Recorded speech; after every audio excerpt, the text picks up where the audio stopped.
Can you hear me now, guys?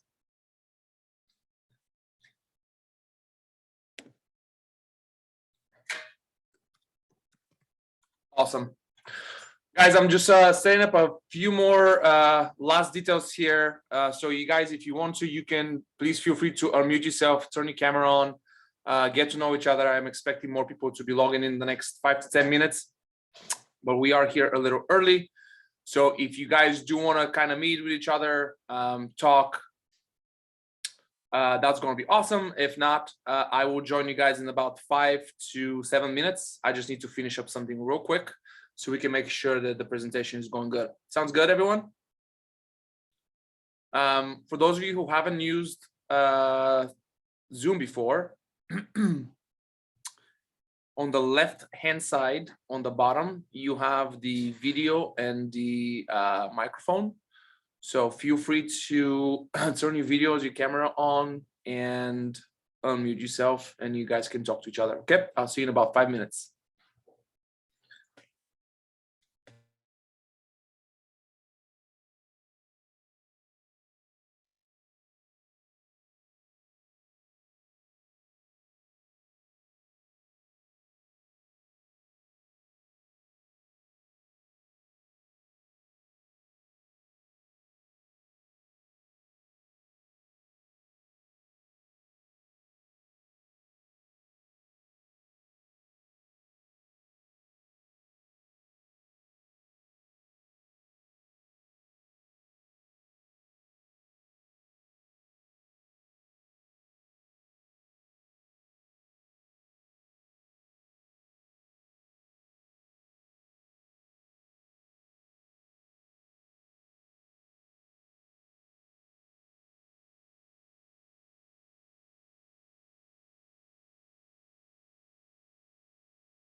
Welcome, Selena, Sierra, Ashley. Guys, if you want to, we can start a little bit early. We're still going to wait for more people to join us. Feel free to unmute yourself. Feel free to turn on your cameras. I like to keep my trainings very interactive, get to know people. It's not just a lecture. So if you guys want to unmute yourself and be part of the conversation, plus obviously you're here to ask questions, please feel free to do that. If you guys move your mouse, you'll see all of the options down on the bottom. There is a chat that is currently open. Welcome, Jordan. Awesome.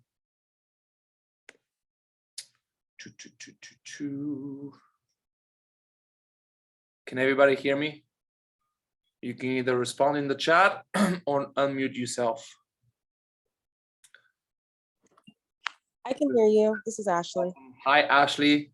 It's a pleasure to meet you. Guys, does anybody have any issues using Zoom so far? Does anybody need a little bit of, let's call it a tutorial? Is everybody good with Zoom?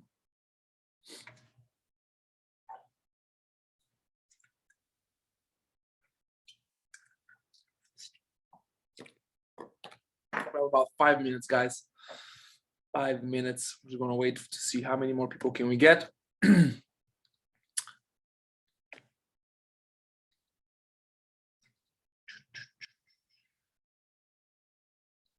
you guys want to introduce yourself? Get to know each other? I'm gonna do that later, for those of you who don't know me.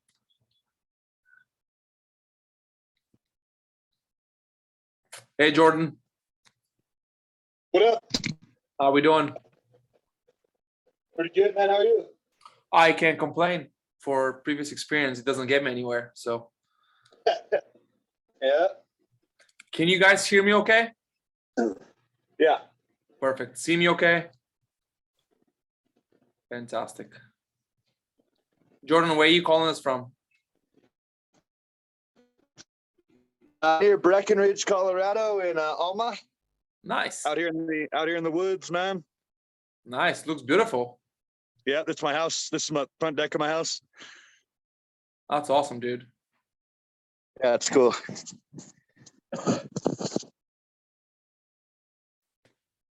So that's Jordan.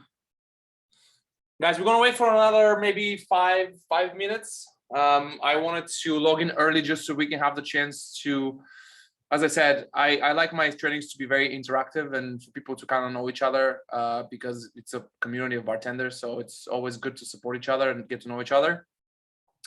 The official start is in 3 minutes, so let's give it another 3 minutes. But meanwhile, please feel free to unmute yourself. Please feel free to turn on your camera and get to meet us all. So we have Christoph, Ashley, Selena, Sierra, Alexa, Jordan, and myself, and George. George, what are you doing? George is one of our managers. George, come say hi. Come say hi, hotshot. This is George, everyone. Hey guys.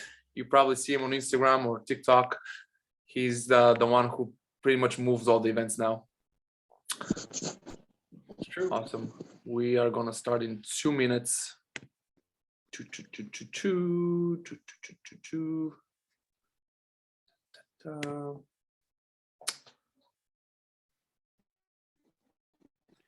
So guys, let me just tell you how this is gonna go. As I mentioned, I really like our trainings to be interactive. So we will open the panel for Q&A a little bit later. I want to have a little presentation for you first. But again, I highly encourage you to turn on your cameras. If you don't want to be seen, at least turn on your microphone so you can be a part of the conversation. I want this to be very interactive, and the whole idea behind today is for you individually to get whatever it is that you want from that training, right? Versus that me just telling you like what I do, because you might have a question for marketing, another person might have a question about like clients, another person might have a question about like event practices, whatever the case may be. Highly encourage you to be a part of the conversation, because that's the way to get the most out of the session. Okay, so it's almost 11 o'clock. I think that we're good to go. We have a small group today of 7 people, which is awesome. That way we can really get to answer all of your questions, guys. George, if you want to just go back to doing what you're doing, I'll call you if I have a question that I can answer. Sounds good. Have Awesome. fun, guys. Thanks, guys. Are you guys ready? Awesome. Yeah. To microphones. Nobody wants to talk. Only Jordan and I will talk. Jordan, you ready? Yeah. Awesome. All right, guys. Well, first of all, welcome. I'm very happy that you guys are here. I've been a bartender for a very, very long time, and this is kind of like a new thing that I'm doing. I'm very, very passionate about it.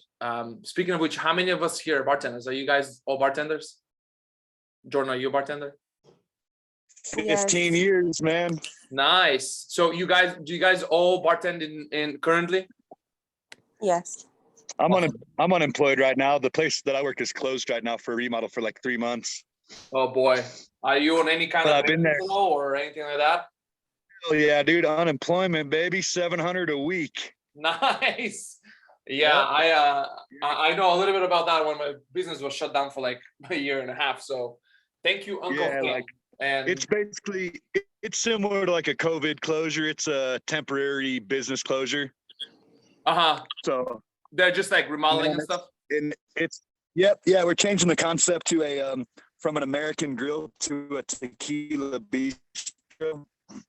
Gotcha. So we're gonna have like 300 tequilas and whatever. So I'm Jordan, excited. really quickly, I'm not sure if you can walk into your house. I'm not sure if it's just me, but like you're breaking a little bit. I don't know if you can get a little bit closer to a router or anything like that. Yeah, I can do that. As long, I don't wanna go. it doesn't bother me as long as you can hear me. I'm not sure if I come clean. So, seeing that you guys are all bartenders here, I just want to tell you a really quick story. I'm not going to take too much of your time because I know that we're all excited about learning about this stuff, right? But I want to tell you a story that like I think that you're really going to relate to. I think you're going to like. So I don't know if you can tell, but clearly I'm not from America. I was actually born and raised in Bulgaria, and I actually started bartending super young. I was actually 17 when I started bartending.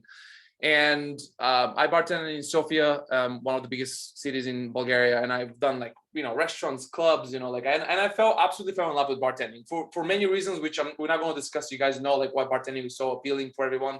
It's not just the cash, it's not just the money, but it was the lifestyle, especially when you're young. It was that thing about bartending that gives you confidence behind the stick, right? When you're behind the bar, I don't know about you, but when I'm behind the bar, I'm confident as fuck. I'm not saying that I'm not confident outside the bar, but that confidence definitely dips a little bit after when I don't have that bar in front of me. So anyhow, I bartended for about 3 years, and I was kind of natural to it. I built like a really fast career there, working in like clubs and stuff like that. And then I came here in the United States in 2007 to attend college. Not sure if that's the best way that my parents ever spent their money on me, but it got me here. And when I came here and I was 20, I didn't know anybody. I had a really, really hard time, guys, because I was bartending in Bulgaria, and all of a sudden I in clubs and, like really nice restaurants. And here I couldn't even get a barbacking job because I was 20, and I tried like this job and that job. I worked in Marmalade Cafe. I fucking hated that job. Like I just, I really hated that thing. I was barbacking for a while after I turned 21. And you can probably relate to this. Like when you barback, when you have like skills and you're barbacking with people that don't know shit about bartending, but they have friends and they can bring it to the bar. It was just like a cultural thing that I had really, really hard time with. So I really wanted to leave the States. The first year here was just a fucking nightmare. It was hell. And I'll tell you when things changed for me. The things really drastically changed when I found my first bartending job, which I ended up being there for about 10 years, right? So I started a job in this Italian restaurant, and because again, I was a really, really good bartender. I just lacked a little bit of like communication skills in the beginning, but like I did their bar program and did all of this and cocktails and this and that and the other, and I felt fucking alive again, right? I remember I broke my wrist one day. That was like 2 years deep, and I had to have somebody cover my shifts. So I went to the bar every single night just to make sure, not on the clock, just to make sure everything goes well. This is how passionate I am about bartending. It's been my whole life. It's been my whole career. That's what I do.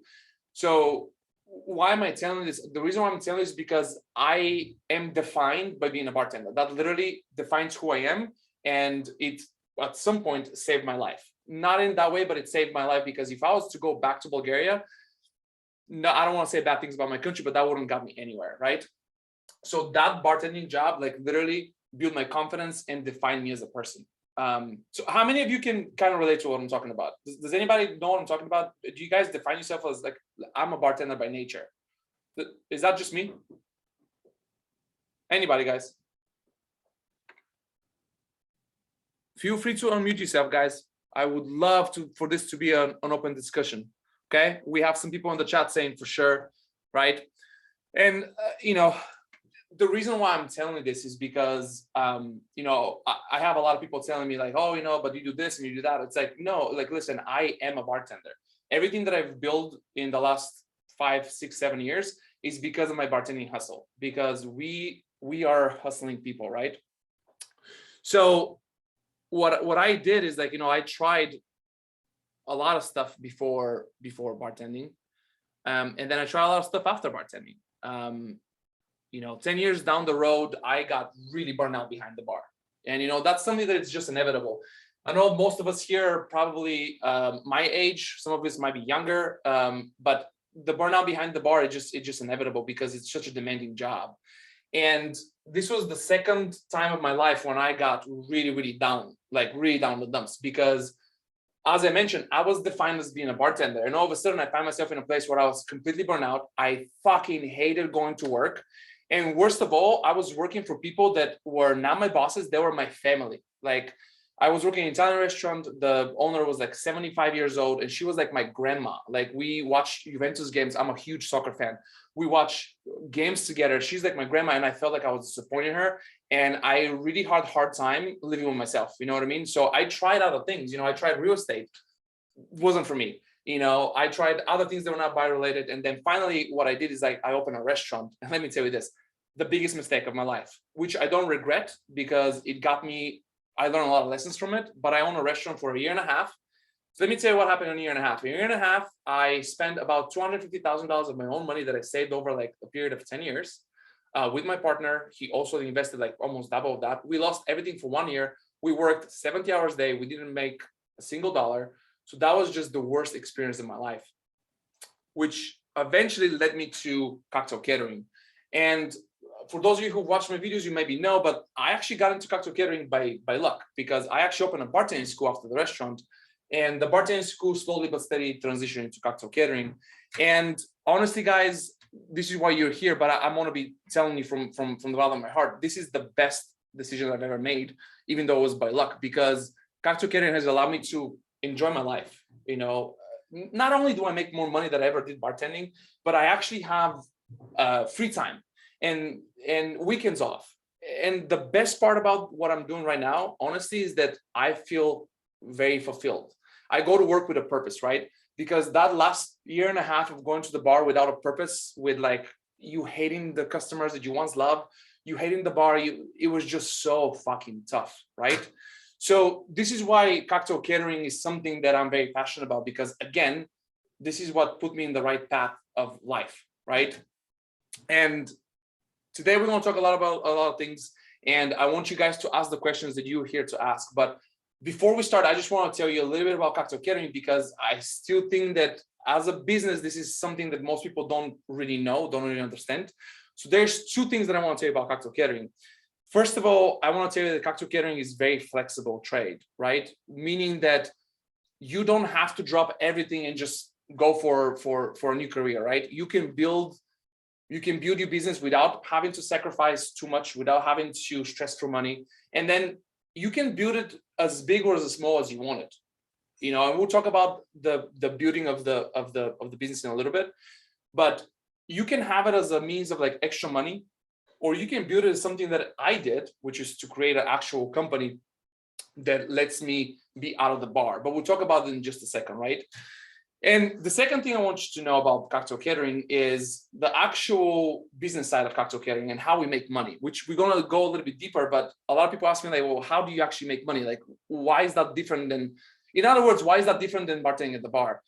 Listen, when you bartend at the bar, it's simple, right? We know it. You go, you work for tips, minimum wage, you make your own luck, by being like a good customer service, and you get tips, period. but you don't get to sell anything, right? You don't get to sell it. Yeah, you get to sell it for somebody else, but you don't get to sell it for you. So the whole idea behind cocktail catering is that you can expand beyond just your services, right?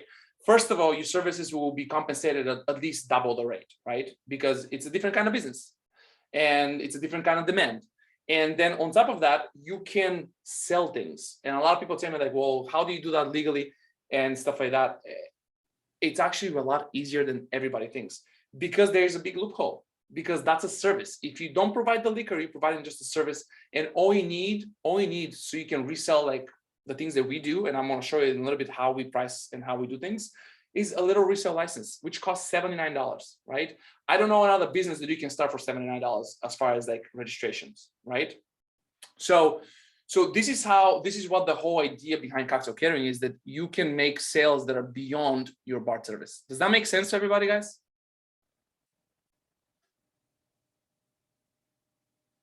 Guys, I'm anybody? sorry, I missed that last part. Can you just repeat it one more time for me? Where did you lose me?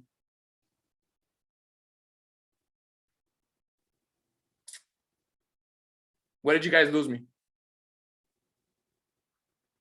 So I was talking about how you can make money with mobile bartending for items that are beyond just your service. You can actually sell to clients, right? And we're going to talk about like packages and the things that we do in a little bit, but this is essentially what I was talking about, right? So that's the thing with cocktail catering. It is very flexible, and it's really, really up to you of where do you want to take this business. Now, when we talk about this business, people always ask me like, well, how do I do this? How do I do that? How do I do this? Okay. So here's the deal, guys. Here's the first part of like the kind of like the presentation. In order for you to be successful in like anything, and I've learned that from making a lot of mistakes, you first need to have a goal. Like you need to have a clearly defined goal. You know what I mean? So let me give you an example. So when I started bartending events, I didn't go with the idea that I want to bartend events from the get-go, because as I mentioned, what brought me here is that I was tired of bartending behind the bar. I just didn't see a future in it for me. So from the get-go, I knew that what I wanted is to create a service that allows me to not be behind the bar, right? And I'm not saying that applies to everybody. Like you might be the kind of person that's like, no, I want to bartend the events. I want to make more money for myself and stuff like that. Nothing wrong with that. What I'm trying to say is that like it's really important for you guys, for yourself to know what's your goal in life, because once you have a clear goal, then you know how to achieve it, right? A lot of times when people don't achieve something, they actually don't realize that they don't actually have the defined goal. Does that make sense to everybody? Can anybody like either in a chat or via microphone tell me like, what is your goal? Why you guys are here? I want to know why you guys are here so I can see like how I can help you. What is your goal here?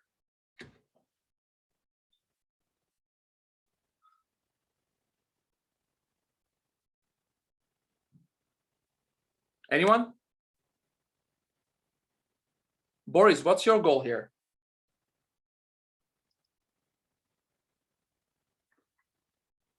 To learn, okay. Okay, so this is what I'm getting here. Like I want to have a cocktail staffing agency, and we're going to talk about staffing in just a little bit. People are saying to learn. My goal is to set my own hours and to be at home at nights. And these are all good goals. And the whole reality is that, again, with the risk of repeating myself, when you have a goal, then you can have a plan of how to execute it with maybe some help or not. But if you don't have a goal, like how do we achieve it, right? So as I mentioned, I personally had a goal, and my goal was to have that kind of business. Now, I'm not here to tell you that what I do is the only way going forward. But what I'm here to tell you is that my methods brought me here, right? And this is the reason why you're here, because I have accomplished something that I worked really, really hard on. And let me just make something really clear.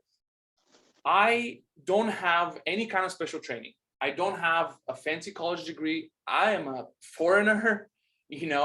I'm not smarter than anybody else, not here, not in this room, not anywhere. The reason why I got to where I am is because of one reason and one reason only, and that's because I know how to learn from my mistakes. I made tons of mistakes, guys, like so many. I still make mistakes, right? but I've created the habit of like analyzing those mistakes and seeing, okay, how can I improve that and how can I avoid that in the future? But just know that for those of you who might be a little bit maybe self-doubting, I have a lot of people that self-doubt, they're like, I can't do it. If I can do it, you can do it. Trust me. Like, I don't have a fancy diploma. I don't have, I was a bartender for 20 years behind the bar. The only thing I have is I'm very persistent. I keep going, I keep pushing, right? So with that being said, I want to take about 20 minutes to talk about like the 3 most important things about cocktail catering and your success. And then we can open the panels to Q&A, right? To learn how to have a stable income, have fun, spend more time with my family while being able to create my cocktails freely and enjoy my life. Very good goal. You know what I mean? As I mentioned, one of the reasons why I got burnt out behind the bar was, yes, the hours were really long. Like I got bored with it. It was very repetitive. But the other reason, as much as I love my bosses, is that I wasn't able to do the things that I wanted to do. There was always an excuse. There's always something. There's always lack of money or lack of interest or not right now. Like I got so tired of hearing the sentence, not right now. Like, let's put a new cocktail on the menu, not right now. Like, I'm doing all the work. Like, what is it for you? Like, you don't have to do anything, right? It's just that commitment. So, and I'm the kind of guy who's like, I'm very active. I want to be on the move all the time. I want to change things. I want to improve things. 7 years down the road, me and George, we still improve the business. We're still like, you know what? Let's change the way we book. Let's change this. Let's change that, right? So here are the 3 most important things that we're going to discuss today. And this is kind of answering your questions in advance that I already know you're going to have. And then we're going to go to the nitty gritty by you asking questions. How to set up your pricing. That's a huge one, right? The other thing is people always ask me like, well, what's my first thing? Where do I start? What do I do, right? And the third thing that people usually ask me is, how do I get clients? How do I do the marketing? And how do I do all of that? Okay. So you guys want to discuss these 3 for about 20 minutes and then we can open the panel for Q&As? I'm just looking at my chat because nobody wants to use the microphone today. Okay. Sounds good. Okay. At this point, do we have any questions? Because we will have a Q&A panel in a little bit, but any questions that you have as of right now before I continue?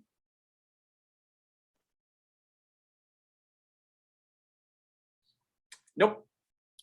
All righty, no questions. Okay. So let's move on to pricing, guys. So one of the things that is really hard in the beginning, especially if you don't have experience, is how to set up your pricing, right? And this comes down to a couple of things. This comes down to you actually understanding the event industry and how things actually work, which I'm going to talk to you about right now. And also comes down to your honesty to yourself. Let me elaborate. When you have a goal in mind, I want to do this, this, and this. I want to do X, Y, and Z. In order for you to do X, Y, and Z, I have to do X, Y, and Z. I have to create X, Y, and Z kind of service. You first need to be very, very honest with yourself. Where does your expertise lies, right?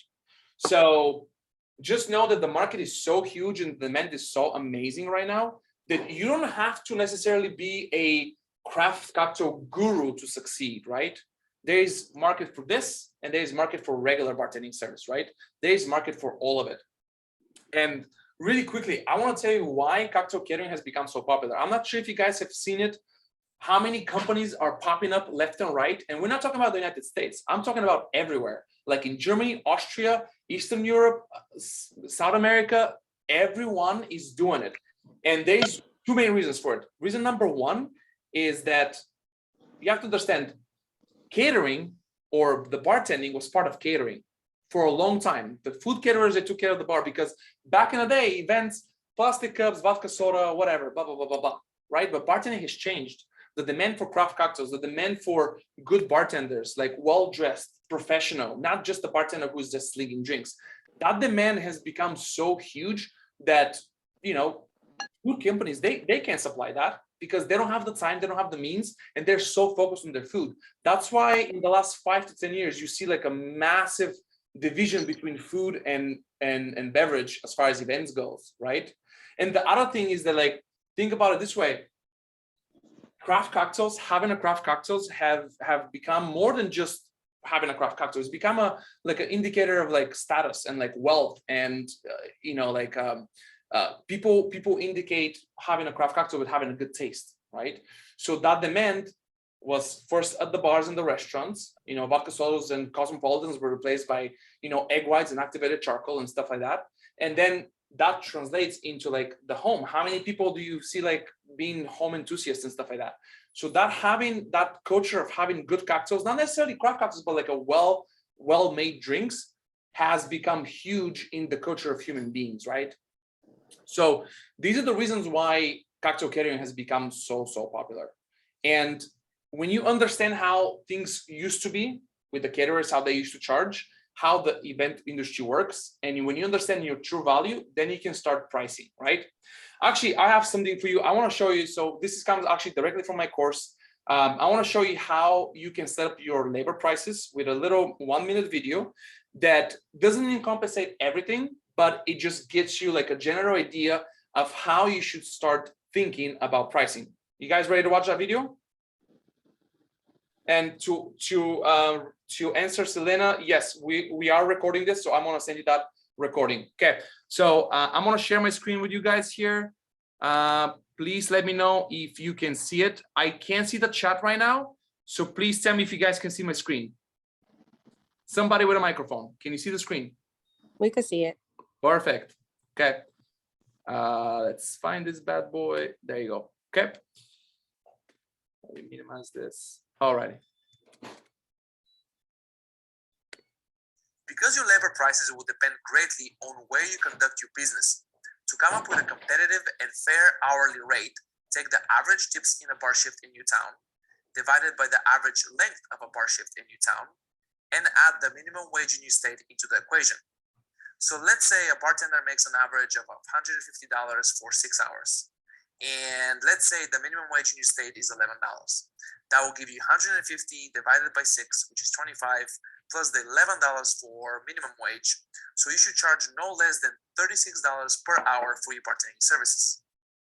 But bartending events is much harder than bartending in a bar.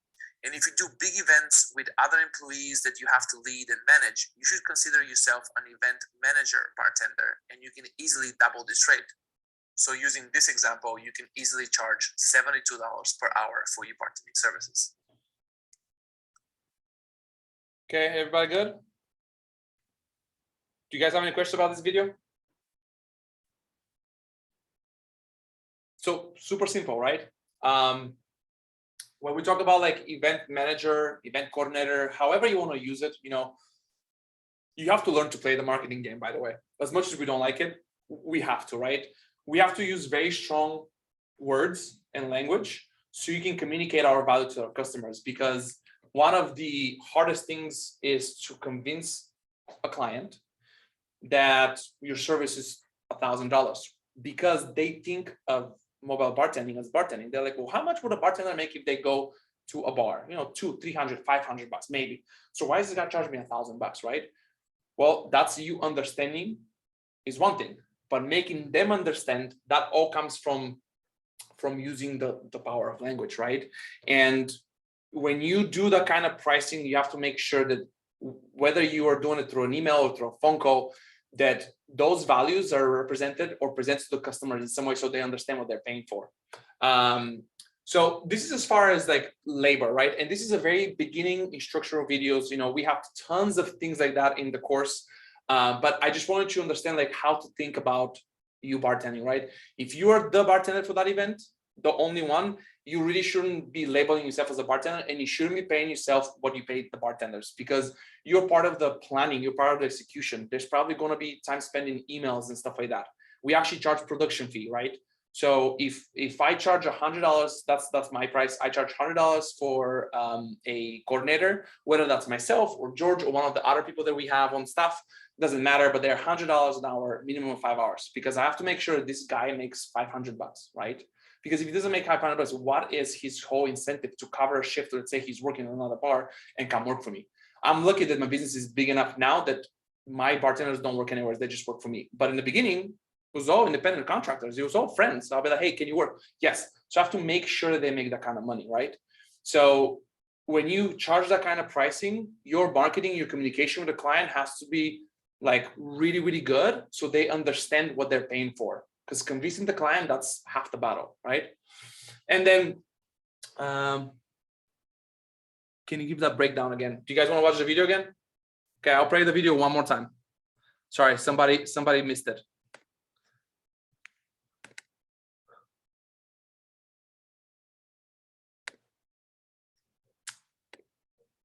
Uno momento, because I think I closed it.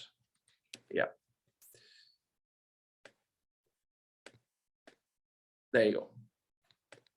Okay. Because your labor prices will depend greatly on where you conduct your business. To come up with a competitive and fair hourly rate, take the average tips in a bar shift in your town, divided by the average length of a bar shift in your town, and add the minimum wage in your state into the equation.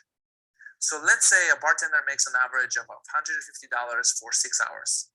And let's say the minimum wage in your state is $11. That will give you 150 divided by 6, which is 25, plus the $11 for minimum wage. So you should charge no less than $36 per hour for your bartending services. But bartending events is much harder than bartending in a bar. And if you do big events with other employees that you have to lead and manage, you should consider yourself an event manager bartender, and you can easily double this rate. So using this example, you can easily charge $72 per hour for your bartending services. Okay. We're gonna stop sharing. Okay. Perfect. So let's move on. Do we have any questions about what we just watched? Any kind of questions? Okay. No questions. All right, sounds good. All right, so this is one part of the equation. One part of the equation is you figuring out how much to charge for your labor, whether that's you or a friend or a bunch of friends. How much is your labor? And again, in the course we have how to price barback, how to price a server, if you want to, of course, offer those kind of services. But in the beginning, the very least you can do is play the game of like who you are and what you do, because you're not a bartender. You own the company, you do the event, you're high in the hierarchy. You know, like if you have to know your self value. If you don't have value, why should the customer have value to you, right? If you don't think that you're worth $500 or $700 or $500 or $1,000, why should the customer? So it starts there. I know that's a little bit deep and it starts right here, but it does start there. Okay. So moving on. Next thing is pricing of items, of goods, of packages, right? So as I mentioned, when you are a mobile bartender or have a cocktail catering service, however you want to call this, the whole idea is for you to sell items, to sell product. In other words, to resell it, right? Let me tell you what we resell. We resell things like waters, Coke, juices, simple syrup, all of that stuff, you know, and obviously you can have a little bit of tiers. Actually, you know what? Let me show you something real quick. I think that this is going to help you a little bit more than me just talking about it. I'm gonna open, can you guys see the screen? Yes. Perfect. Okay. So this is one of our catalogs. This is a PDF file. This is something that it's really, really easy to make, by the way. And again, we teach that in the course. With today's technology and today's website tools that we have, it's not like 20 years ago where you have to spend, you know, $5,000 to get a catalog, right? Everything is right there on the tip of your finger, as long as you have a little bit of patience to learn how to do it, right? Again, I didn't go to school, that kind of stuff. I learned Photoshop, and that's not things that you need, but I'm saying, like, if you have the desire, you can learn that. And with today's resources, you can make things that cost you $20,000 before, you can make it for like $500, right? Website, brochures, this, that, it's all there. Anyhow, I'm gonna skip through this here because that's not what we're here for. And I wanna show you the pricing that we have for packages, so you can kind of get, as you can see, like we have, you know, price list for labor. This is like a bar director, flair bartender. We have flair bartenders, bartender mixologist. I know I hate the word mixologist. For those of you who are like me, they hate it, but I'm playing the game, guys. It's all about what the customers wants to hear. I personally don't like the word mixologist. Do I use it? Hell yeah. Does it sell? Yeah, it sells, period. It definitely sells. So here's the thing. People always have feelings about this. I want to be completely honest with you. I don't care about anybody's feelings. I don't. If you want to make money, if you want to do this, if you want to sell, then learn how to sell, period. So I hope I'm not too abrupt with that, but I'm just literally telling you how I feel about that kind of stuff, because I don't like that word, but I use it. Okay.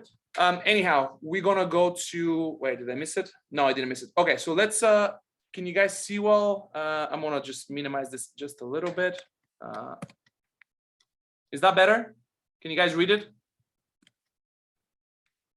Okay, so let's talk about the basic bar package that we offer. And again, ours is $8 a guest, right?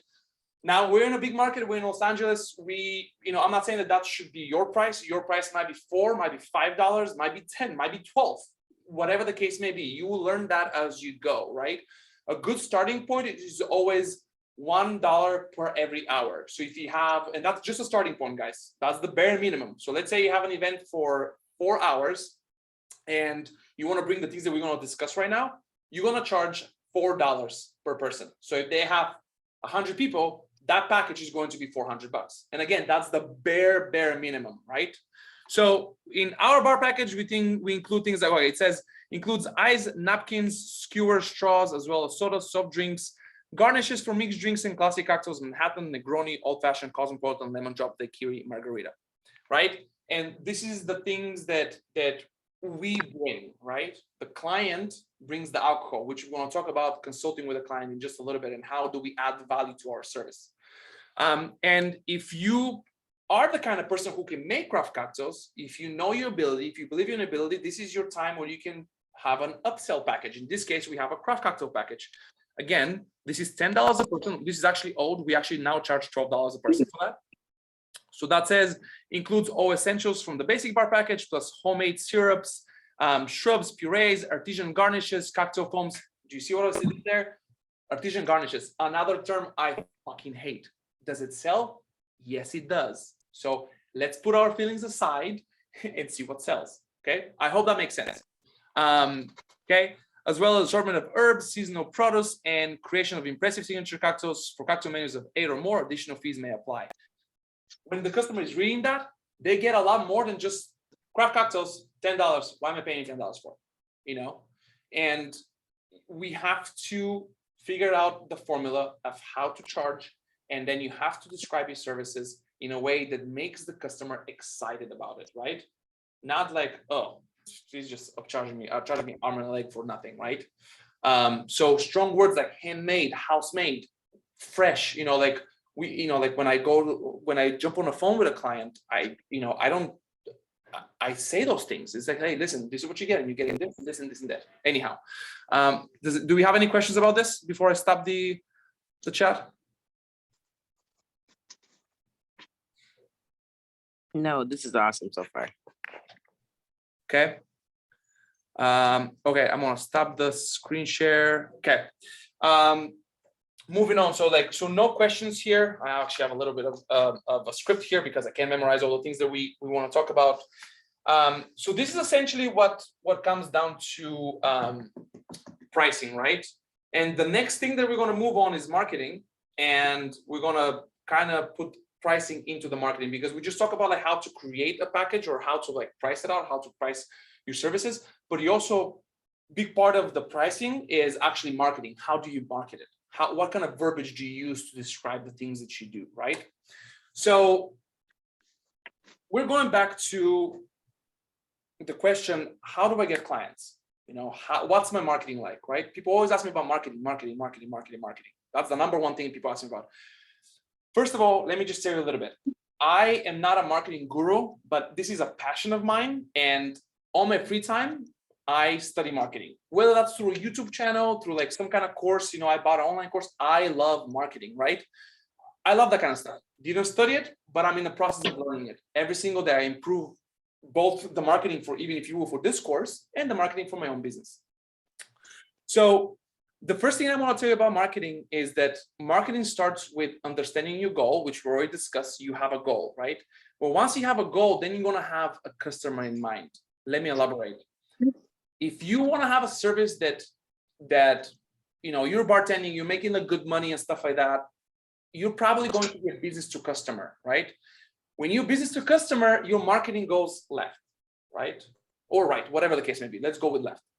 Remember, my personal goal was to have a company that I don't bartend, which means that I have to go big. I dream big. I worked really hard to get to where I'm at. It didn't happen overnight, but I was dreaming big. I knew that I don't want to settle for making a little bit extra more money that I was making at the bar, but still bartend. I just wanted to be out of the bar. I wanted to be a boss. I wanted to have an office. I wanted to have a tasting room. I wanted to do what I'm doing right now, right? So that was my goal. So really quickly, through mistakes, again, I didn't know that in the beginning. And that's what I'm trying to tell you. Like, I made the mistakes. I also went left. I was like, oh, I'm gonna advertise here. You know what I did? Check this out. I did Facebook ads. I did Google ads. I learned how to blog. I never held a camera in my fucking life. I learned how to blog, take pictures, write, made a website. You know, everything was going phenomenal, fantastic. The vision of the company, like if you research us, it's like, wow, these guys that have the blog and the Instagram and the this and the that, it was polished and fancy and nice. I spent so much money on Google AdWords, and guess what? Google AdWords did its job, meaning like it brought me inquiries. How many did I book? 0, right? Because I didn't realize that I didn't know my customers. I thought that my customers are high-end people that are going to see us here and there on LinkedIn. And high-end customers don't Google. They don't use Yelp reviews. So my customers were actually not the end client. It took me 2 years to realize that my customers were actually the professionals, event planners, venues, caterers, because these are the people that already have the high-end clients on their Rolodex. And these are the people that need me to make them look good, because an event planner, in case you guys don't know, this is what event planner does. An event planner is only as good as its vendors, because an event planner will have like 20 vendors for this wedding, right? Cake, food, lighting, decor, flowers, bartending. When all of these vendors are trusted and they do a good job, then that planner looks like a badass in front of their customer, and they can charge them like, you know how much an event planner charges for an event? For one wedding, $25,000, $35,000, $45,000. So, and what do? All they do, I mean, don't get me wrong, I'm not demeaning that their job is really hard, but what they do is they rely on us, each vendor, to make them look good, right? So I could have beaten my head against the wall for like another 2 years trying to find the high-end clients, thinking that like if they see me somewhere like with the fucking videos and I was blowing fire, they'd be like, oh yeah, let's hire this guy. But they're not watching those videos. They're not on Google. They have an event planner who's going to take care of that need, right? So through mistakes, 2 years of money down the drain, of skills down the drain, learning photography and stuff like that, which I don't regret, don't get me wrong, didn't get me anywhere. It got me tons of inquiries on the website. I mean, tons. I didn't book a single one, because once I give them the prices, these are the kind of people that wanted somebody to come and bartend for like $300, right? These are the people that go to Google because they want to have a backyard wedding or a backyard party, and they want somebody to come and bartend, right? My quote started at like $3,000. Like they look at it, they're like, is this guy crazy? So these were not my customers. So what I'm trying to say is that before you guys start any kind of marketing, it's a good thing for you to realize what your goal is and who your customers are. Your customer is either the end client or the event planners, professionals, right? If it's the end client, I can tell you that it's a little bit easier to get gigs in the beginning, but those gigs are going to be well less paid. And going forward, this is not a strategy that's going to work out very well for longevity, unless by some miracle you live in a place like, let's say, Beverly Hills, and you become the neighborhood bartender that everybody knows, right? But you have to have people with like shitload of money, disposable income, and you can create that. But going long term, you want a business to run itself or to be ran, but not to be a hustle, right? The hustling is the first 6 months, 1 year, whatever. You hustle, right? You have to make, by the way, huge side note. As you can see, I don't drive a Lamborghini. I don't drive a Porsche. I don't have a mansion. This is the kind of course that teaches you a legitimate business skills, but this is going to take a little bit of effort on your part. This is not a get rich quick kind of a training. So just know that like everything I'm teaching you, it's not happen overnight, and you do have to put some effort, right? So this is a little asterisk right there. So anyhow, going back to my presentation, what I was trying to say, I totally lost my train of thought, is that if you want to have that kind of business, you have to know your customers, and you have to be honest with yourself whether or not you can provide an elevated service or not. Does that make sense, everyone?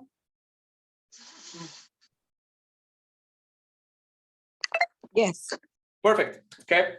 So talking about marketing, right?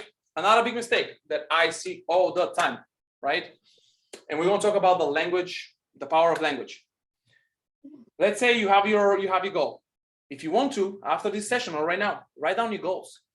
You write it, you read it, I'm sorry, you wrote it in the chat. I want to be free. I want to have weekends free. I want to have this. I want to make, say, I want to make $100,000 next year bartending. I want to do this. I want to have employees. Whatever your goal is, write it down. Trust me, it fucking helps. Trust me.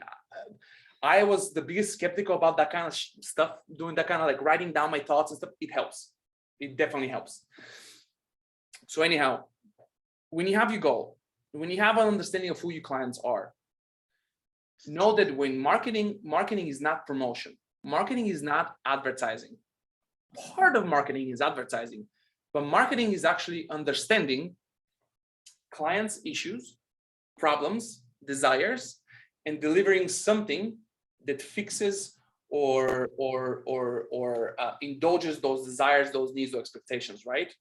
So when you start thinking about any kind of marketing, think backwards. Don't think about like, this is what I do. I'm really good at this. I'm a flair bartender. I'm a cocktail. Nobody gives a shit. Is my company the best company in Los Angeles?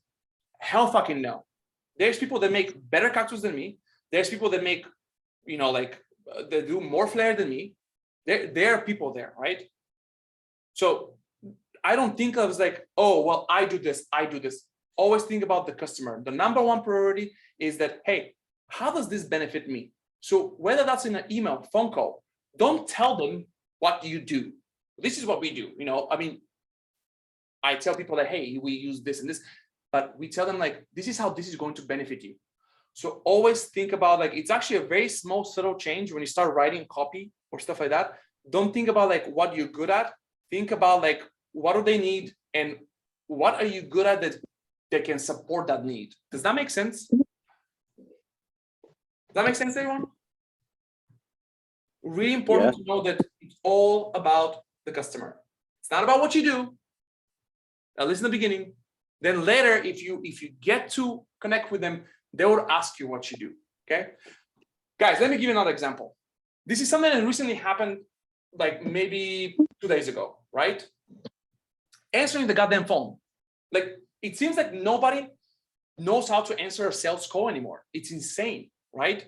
And you guys are gonna relate to it because guess what? You are bartenders. Like 90% of what we do is not cocktails, it's actually like social skills. This is where we have a big, big advantage. We have social skills and we have what? Common sense. Something like, oh my God, why is common sense not so common anymore, right? So this is what happened to me 2 days ago. I called for my own wedding. I'm planning my own wedding right now. And from the get-go, they try to tell me how they do things, how their minimums are this and that and this and that. At no point did that girl on the phone say like, hey, who are you? Are you getting married? What are you looking for? Like, what is your, no, she tell me what they do, right? You know how I answer a phone call? First of all, most of my inquiries I get through email, right? So on our website, we have a form that people sign up. They're like, okay, event is the 25th from 5 to 7. We need this, this, and this. Do I send them an estimate right away? I did 3 years ago, and I would book 20% of my inquiries. Now I get on a phone call, right? We work a lot of weddings, right? It's something so simple. When somebody comes to your bar, what is the first thing? If you're a good bartender, let's put it that way. If you're a good bartender, what is the first thing you tell them? Hey, how are you doing, right? That little thing, what are you connecting with? You're not saying like, hey, what can I get for you? Just know that if you say that, that means that either you're not a good bartender or you don't care enough. If you welcome the customer like, what can I get for you? You don't care. Sorry, that's just the reality. You say, hey, how you doing? How's your day going? Oh, fantastic. Oh yeah, I went to see the movie. Oh, you just saw that movie? That was fantastic. What can I get for you? What you did there is like you take a little bit of interest in their life. You connected, even though it's on a very superficial kind of level, you still did. So when I jump on a phone call, I don't say like, well, listen, this is what we can do for you. We do blah, blah, blah. I'm like, hey, you know what? Oh, I see this is a wedding. I'm sorry, are you the bride or the mother? The bride. Oh my God, that's amazing. Congratulations. That must be very exciting, right? And then I would say something like, right now I'm planning my own wedding, but even before I was like, listen, I understand. Trust me, I'm planning my own wedding. I know that it's very, very stressful. Right there. What did I just do? I feel your pain, lady. I know it's stressful. You know, I'm not trying to sell you anything yet. I'm adding value by like getting to know you and understanding and validating the fact that this is stressful, right? Because as a company, my job is not just to provide the bartending service, but to make things easier for you, right? When you guys are in events you make things easier for people. When you guys work behind the bar, your job is actually not to sell liquor.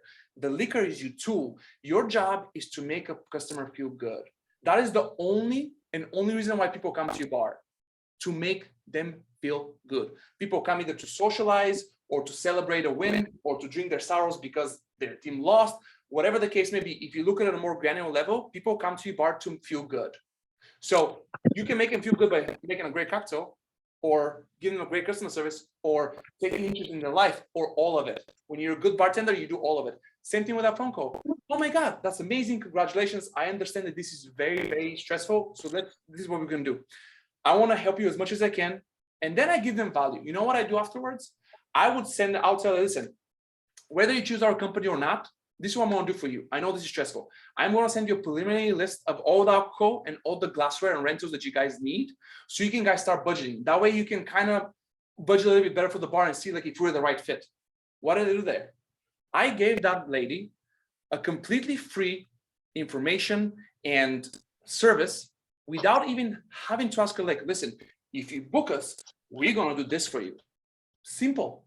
So when she gets the other quote from the guy from the internet, which is maybe, let's say, slightly bit shorter than mine, like, or cheaper than mine, do you think that phone conversation, the fact that like we connected on a human level, is not going to play a role? Of course it's going to play a role. You know how I know? Do you know how many people tell me like, you know what, we really liked you. Like, we like the fact that you're ready to commit, ready to like take care of us, not just trying to take our money. Super, super, super simple. And this is just one of like 1,000 examples that I can give you, right? This is just me answering the phone call. So every single time I answer the phone call or write an email or respond to a quote request, I take a pause. 7 years later, it's not like I'm natural at it. 7 years later, I take a pause. I'm like, okay, let's read what she said. She said this. Let me see how I can respond to that in a way that addresses her versus a cookie cutter. We do this, we do this, we do this, we do this, and you get this. Easy, right? So in the course, everything that we're doing is targeted towards a mentality of how to deal with clients, right? This is, again, just one example. Does that make sense, guys? Okay. Okay, so moving on. Okay, so I think that this pretty much covers the things that I wanted to talk about today, the things that I was very passionate. As you can see, I'm extremely passionate about marketing. I do a lot of it. And, you know, if you guys want to be successful in like any kind of venture, it doesn't have to be this. Honestly, it starts with understanding who you are, understanding what your goal in life is, and if it's something like selling, understanding who your clients are. And then all the rest of it, the little phone call example that I gave you, or the pricing that I gave you, you can do that. If I came up with it, how did I come up with it? By mistakes. I didn't come up with it because I'm smart. I can't say that enough. I'm just a bartender, just like you. So we're going to move on to Q&A. I hope that you guys are a little bit more active on the Q&A, because I really want you guys to get whatever it is that you want to get out of this session, right? We can be here for another hour if you guys like. I have another hour, right? I've actually hour and 15 minutes. So I want to talk about with you about what you guys need. Like, is this the right thing for you? Is this the right move for you? If it's not, what is the alternative, right? So before I do that, you already know that I'm going to give a giveaway here, right? So everybody saw their email that I'm doing a giveaway. And this is the giveaway, guys. What I want to do, because I'm very passionate about coaching. I used to be a soccer coach. I used to play soccer. So coaching in general, and it's something that I really love. And now coaching, combining that with bartending, I'm just passionate about it. So you don't have to buy anything. You don't have to buy anything. One of you, I'm going to give you 5 hours of free consultation on Zoom, phone call, whatever it is that you need. So if you want to start a business, 5 hours. For 5 hours, we can cover a lot. Whether it's like mentality or you want to get to the nitty gritty things, I'm going to give you 5 hours. Okay, completely free. All I want from you is feedback. Just so you guys know, this is not a testimonial kind of deal. I could use that, But what I need from you, if you guys want to qualify for this giveaway, is I need 30 to 45-second video about today's session telling me what you think. How did the session help you, or how did the session not help you? What did you guys think? Like honest opinion, good or bad, I don't care, you know? So if you guys want to do this, and I'm gonna send you an email about that, we can do this. All we have to do is shoot. I don't need professional shooting, like literally with your phone, vertical, selfie. Hey, you know, I like this, or I didn't like this because, or you should have done X, Y, and Z. Honest opinion, okay? Does that make sense? Yes. Perfect. So, and then once you guys submit that, we are gonna go live or record it for those of you who can join, and we're just gonna draw a name from a hat or from a shaker, from whatever the case may be, right? So it's gonna be very, very random. But I really am passionate about this, and I wanna know more about like, how can I help you guys? So I'm delivering something that I think is really good, but just like the way we talked about it before, if I don't know it from you, maybe I think that it's really good, but maybe it's not. Because this is not about me, this is about you, okay? So with that being said, let's open for Q&A, guys. So better for the Q&A to be with the microphone, but if you have to, type in the chat. I'm all yours.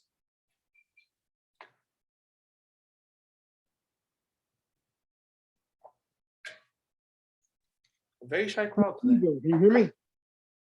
Hey, look at that. I have a student of mine here. Delson, what's going on, my man? Hey, how you doing? I just had a question regarding, Everyone, like, I want you to meet Delson. He's one of my very, very, very first students. He is a badass. I appreciate that, man. I appreciate that greatly. So I was actually wondering about specifically when you price for your workers with a bar back for 20 or say a bartender for 45, whatever it may be. What do you then pay that bartender or bar back hourly? What's your system for that? Okay, so take this as what we do, kind of like a direction. Don't take it as like I have to do this, right? This is what we do. Asterisks. We are in a really big, fancy market, so I can afford the prices that I'm about to tell you, right? So what we charge, and there's a couple ways you can do it. For example, let's talk about the hours first. A lot of people, let's say you have a party of 5 hours, right? Well, 5 hours is actually 8 hours because you need 2 hours to set up and an hour to break down, right? On average. What you don't want to do is you don't want to get to the point where you're like 5 hours and then we'll see how long it's going to take us to, and then send them a bill afterwards. You have to take care of the hours before the event, right? So whether you want to do 2 hours, or 3 hours extra, it's up to you. I know for a fact, because we have our systems dialed in, I know for a fact that we need at least 2 hours to set up, at least. And keep in mind that sometimes our events are like really big venues and this and that and the other. So what I decided to do is instead of taking the guesswork of how much we're gonna need and this and that, I charge only for the hour spent bartending. But when my invoice says that, bartender, $50 an hour. So we charge $50 for a bartender, $100 for an hour for event leader, for the guy who's leading the event, right? So 5 hours at $100, and then it says prices is based on hour spent bartending, cleanup and setup is included in production. We're going to talk about it just a second. I have a production fee, right? We're going to talk about production. So it really depends on your state. What I do is I pay my bartenders $25 an hour. Now, why? I'm not making money off that, right? Because that 50 they're getting, they are going to be working more hours. So they're usually it kind of evens out, right? And everyone knows about it, right? So it evens out. So yes, I charge 50 an hour and I pay them 25, but guess what? That comes back to them because they're going to work like 8 hours or 9 hours. The other thing that I do is if there is a like a gap, I use that gap and I call it bonus. Essentially, that's a gratuity. So let's say a bartender was supposed to, I charged $300 and they made $290 or like $275 or $250. Let's say $250. That $50 remain in balance because I'm not trying to make money off the bartenders. You know, this is the biggest thing. You have to make these guys happy. So that $50, I just put it as a bonus from Fred Project tips. Now the tips, again, that's a little bit tricky with the tips. 7 years down the road, and I'm still manipulating the situation with gratuity, right? Sometimes I would add the gratuity on the invoice, either based on percentages or based on hours. Percentages don't always work for us because sometimes I'll have 4 bartenders, but the bill is 12 grand, right? We have a liquor license, so we provide liquor a lot of times, but that's a totally different scale. What I'm trying to say is like, it doesn't make sense for me to charge him $18% gratuity on $12,000 for 4 bartenders. That's like so much money, right? So what I would do is I would do like, let's say 22 or 25, depending on the client, $22 or $25 an hour tip gratuity, and I'll add that. Does that make sense? Does that make sense, Dustin? Yeah, I think so. I mean that's more what I was asking as far as where your hourly rates come into paying your bartender and charging the client, I guess. Yeah, $50, and we pay them 25. But if there's an extra, we just give them as a bonus. So Yeah, they're gonna get, and guess what? Sometimes I have to eat it up. Sometimes, you know, like I charge $300 and the event went over and this and that, or like there was an accident and the bartender working, they made like 350. I'll eat that. But yeah, again, I don't care. As a mobile bartender, especially when somebody starts to grow, you see like this is a very unconventional business, because any business consultant that comes to my business and start looking at the books, they'll be like, oh, you're overpaying here, overpaying here. I'm like, then you don't know shit about this business. yeah, Because what I have in terms of bartenders is irreplaceable. It's hard to find. So I have to make sure that they're happy. We do a lot of things to make them happy as far as like setup and how we make the events easy for them. But let's call the spade a spade. At the end of the day, they have to make good money. yeah. My bartenders never, ever, ever make less than $350. Most of the time, it's in the range of 500. But again, we have that kind of market. A lot of people give us like cash envelopes at the end, because I have the communication with the client. Hey, do you want to take gratuity, care of gratuity yourself? Do you want us to put tip jar? 95% of the time, we're not allowed to put tip jars because the event is so fancy, right? They're like, no, we'll take care of it. So when people take care of it, they just give them envelopes. Just yesterday, we had a Monday wedding, 2 bartenders. They were handing an envelope with $1,000, 500 food, plus the $350 that they make at the bar, right? And for that, just on top of like talking about gratuity, since you're talking about it, are you saying like you'll do 20% of the total bill for the tip, or Rarely, very rarely, because our bills are very, very high, so it doesn't make sense.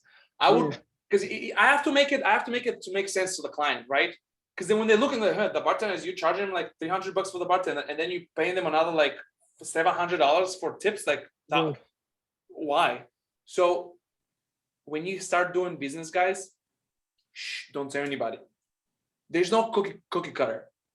You approach every client differently. Approach the client. I can tell based on like their venue, based on everything, what bracket do they go for, right? So I try to manipulate the invoice in a way that they're gonna buy, right? So I'm not trying to lose money. Sometimes I will like lower the invoice. I'm like, oh, they heard from us from Google. We actually don't have an event that day. You know, I'll make $1,000. Generally speaking, we're trying to make $2,500 per event, generally speaking. But if I don't have an event that day, I'll take $1,000. Why not, right? So learn to approach your clients based on individual kind of approach, right? For those of you who have feelings about this, you have to make sales, period. Do you know how like all my invoices are? Because I have packages, right? This package is $12, this package is $10. Do I manipulate that all the time? All the fucking time. If an invoice is $3,100, I would see like what I can play, and I will lower to 29. Marketing right there. 2,900 looks better than 31. I'm gonna lose $200, yeah, but the chances are that I'm gonna book this event versus not booking it. Because when the client says like $3,000, but when they say 2,900, in their mind they're 22,000. That's in their mind. Do you understand? This happens all the time. I try to do that. I started doing that about a year ago, and my sales of booking went up 15%. Like literally, if the event is like 6,200, I lower it down to 59. All my invoices, I can show you. All my invoices are like either like on a 800 or 900, but not over. You know, if the invoice is like $3,500, I'm like, fuck, what do I do now, right? Yeah. But I do as much as I can. So individual approach. I have a customer of mine, client of mine, who happens to be a dear friend of mine. He calls me all the time and he laughs because he always is looking for the one answer. Like, you do this. I always tell him, like, tell me about the client. Tell me about this. It's never like one thing. And by the way, you're gonna learn that through experience. Through experience, you're gonna learn how to manipulate the situation. Because when you're a business owner, like it or not, I actually love it. This is my favorite part. My favorite part is making sales. Oh, when I book a sale, I'm like ready to fucking celebrate. I love it, right? So does that answer your question, Dawson? Yeah, absolutely. It helps out a Okay. lot. Okay, let's move on because I have a couple of questions that were on the chat. Okay, are you guys still all here? Okay, perfect. So one of the question is, even though it would vary from state to state, what is the safest way to set up the business, such as LLC versus corporation? Okay. And I talk about this in the course. When it comes down to LLC versus sole proprietor versus corporation, two things. A, legally, I'm not allowed to give you advice. I am not, because I'm not a lawyer. And B, it varies of your situation. But what I can give you is the overview. If you're a sole proprietor, much easier. You don't have to spend anything. You start fucking making money, right? You don't have to like really do any kind of paperwork. You don't have to hire a CPA. Problem, you are liable. And at the end of the day, we're serving alcohol. We're in a very high risk business as opposed to like, I don't know, you knitting, right? So do you have a lot of assets? If you don't have a lot of assets, if you have nothing to lose, start with a sole proprietor. Nothing wrong. Do you know how long I was a sole proprietor for? Like 5 years. 5 years. And when my CPA found out, because after year 4, we started making like significant money. She goes like, you're out of your fucking mind, man. They can come for everything. You know, I have like 3 cars, like a house, like they can come for everything. I was that dumb, right? So we incorporated. I'm actually an S corp. So this is the benefit and the pros and cons of sole proprietor. But you can certainly start, especially if you have not a lot to lose, right? Like I'm talking about like houses and assets. But LLC or an S corp, now that choice, you definitely have to talk to somebody who knows more than that, right? I let my CPA do all of that. She explained it to me and I was like, you know what? I'm gonna go back to marketing. I don't understand this. CPAs don't cost that much, consult with them. But I would say that minimum LLC. So you guys are protected. Okay. Does that answer the question? That was from Jackie Briggs. Yes, it does. Perfect. Moving on.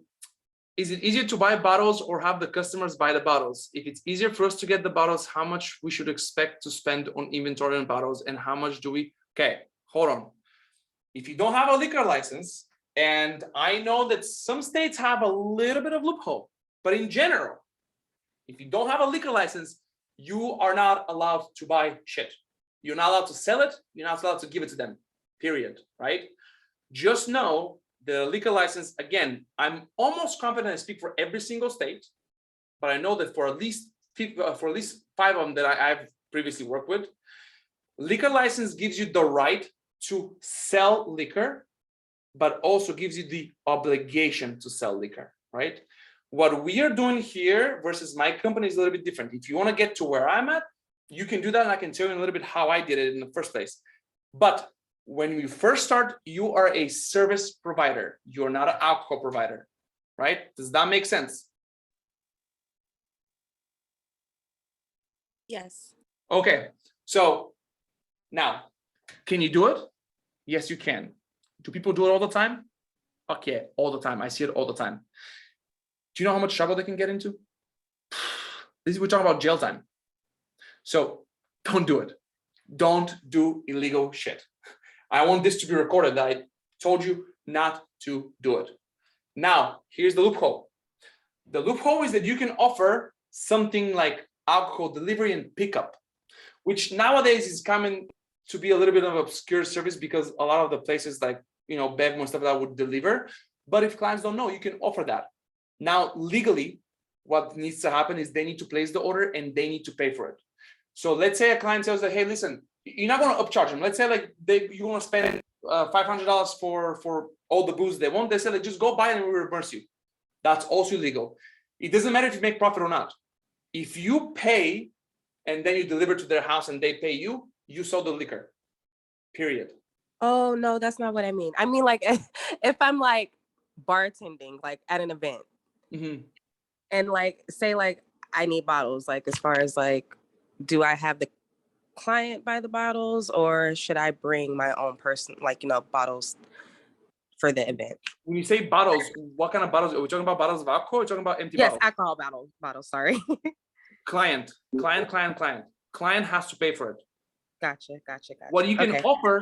offer is you can say, hey, you know what? If you order it from this store, I'll go pick it up for like, let's say $200 and deliver it, right? Got it. Yep, that's what I need to know. Because I Yeah. have people that They do have ask to me. legally pay for it. You cannot, Got it. again, I want to repeat myself, but just hear me very, very, very clear. Even if you spend $500 and they pay you $500 just to reimburse you, that's still illegal because you're still selling it to them, even though you're not making profit. They have to purchase the alcohol. You can deliver it. You can go pick it up and deliver it. You can charge, hey, you know what? For like extra 150, what's 150? Pretty good money for you to go to a store, pick it up and deliver it. I'll take it.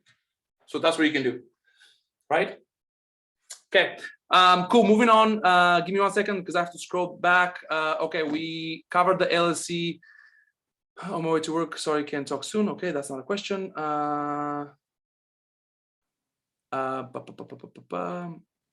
Did I miss a question, everyone? Guys, any questions? Please try to get as much as you can from me. This is what I'm here for. Any questions?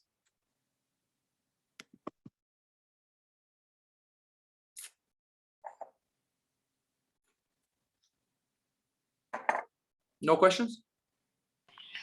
Assuming you have a liquor license and you're ready to start providing a service to customers, how do you fund all of that? Do you have a business credit card that you use, or did you save up money personally in order to be able to provide for your expenses and inventory? How do you, when you say how do you fund, do you mean like how do you fund buying a liquor license? Or I'm sorry, I'm not understanding the question exactly. All of the equipment that you need to provide for the service, is that paid for by the client themselves, or do you have money saved up personally just in case you need to buy A, B, and C, like additional cups and equipment or mobile bars, or say you do frozen daiquiris and you need a blender or something like that? Or do you have a business credit card that you use and then you just go back and pay that? Like, is it something that you plot out ahead of time? It's really up to you and your abilities. Okay, let me answer your question in a story way. Let me tell you how I started, right? So, because your question actually applies to everything, whether you have liquor license or not. Because, for example, you said the frozen daiquiris. You don't need to have a liquor license. The client can still provide that, but they can still request from you to provide a frozen daiquiri machine, right? So let's take the liquor license out of the equation because you asked me essentially how to start financially, right? This is the thing. When you first start, it really depends on how much money you have saved. I saved a lot of money. I'm a savior. I like to save. I lost it all in the restaurant, but then I saved again. In the beginning, you don't really need much. What do you need in the beginning? You need your shakers, your tools. You need empty bottles, like literally empty bottles. You can get it from the bar and like take the labels off, right? And you need your tools because you're gonna go and provide a service. Now, as you grow, and again, that also depends on what kind of space you use. I started, how I started? I started with a 1-bedroom apartment. I didn't have a garage. I didn't have too much room. I had 25 shakers. I had 3 bags of like 4 spouts and stuff like that. I had other like bartending tools, like, stuff like this, little things like that, shelf in my house. But I didn't have any coolers. I didn't have any ice chests or anything like that. But as you start growing, the whole idea is for you to provide more so you can charge for more, right? So for my events, I will have like 2 crates, right? Give me 1 second. George, can you bring me a crate of soda? Just one of the ready ones. Thank you. I'm gonna show you what I did. So for my events, I will have a crate of like, like the shakers, the strainers, the this and that and the other. And then depends of like what the event was. Hold on. Depending on what the event was, something like this, a crate full of soda, right? Do you see it? Yeah. Yeah. So I had a couple of crates in my house, and then when it's time to go to the event, I would go buy this from Smart and Final. We'll talk about this, how to make that legally, by the way. I'll go buy that from Smart and Final, do it, load in my car. I had a fucking A4 at that time. I didn't. It was hard, but guess what? I would still go to the event and still make like $700-800. A year down the road, still from my house, I was making $1,200 an event, right? So I'm like, why would I go spend four days behind the bar to make the same amount of money that I can make from one day? And then the rest of the time, what I did is I used to like learn how to market and push the business. Does that answer your question? So yes, you can have it on a credit card. It's really up to you. It's really what you're comfortable with. You know, I had savings. Yes, you can put on a credit card, you know, but you got to make sure you have some clients coming in because that credit card is going to come. Does that make sense? Yes. Perfect. Okay. I started with my shakers and I worked my way up and I started to grow and notice stuff I needed. Ashley said that, right? Yep. You start and you see like what people request, you know. Right now, for example, like we obviously, just so you guys know, even though we have a liquor license, we're still at the point where we do about 70% with soft package, meaning like we don't provide the liquor. Only 30% of our events are with liquor, but these are the big money makers, obviously, right? And I'm going to talk to you about like a very brilliant idea, and I want to tell you how I started with the liquor license, because now I have it, but in California, our liquor license cost us $200 and what did we pay for? $278,000, something like that, right? A lot. Yeah, it's insane. But that was like year 5, right? But the first 5 years, I did not provide liquor, like ever. And I was still making that kind of money. So it really depends on what are you comfortable with. Do you have savings? Do you not? If you want to put in a credit card, go for it, but you got to pay that bill. Yeah, liquor licenses are not cheap. You know, and I was sorry, I got sidetracked. And now we know, like, we provide things like the ice chests, the coolers, the ice walls, you know, like, so things, some of the things that like used to be a rental order, now we're like, no, we'll take care of it. And I have a very nice way of putting in the price instead of like putting another item, so they can be like, oh, okay, I just listed under the production fee, so it's like one thing versus like too many things, right? I can send you an invoice if you guys like to. Do you guys want to see an invoice? Do you guys want to see how an invoice looks like? Yes, please. All right. Okay. So can you guys see the screen? Yes.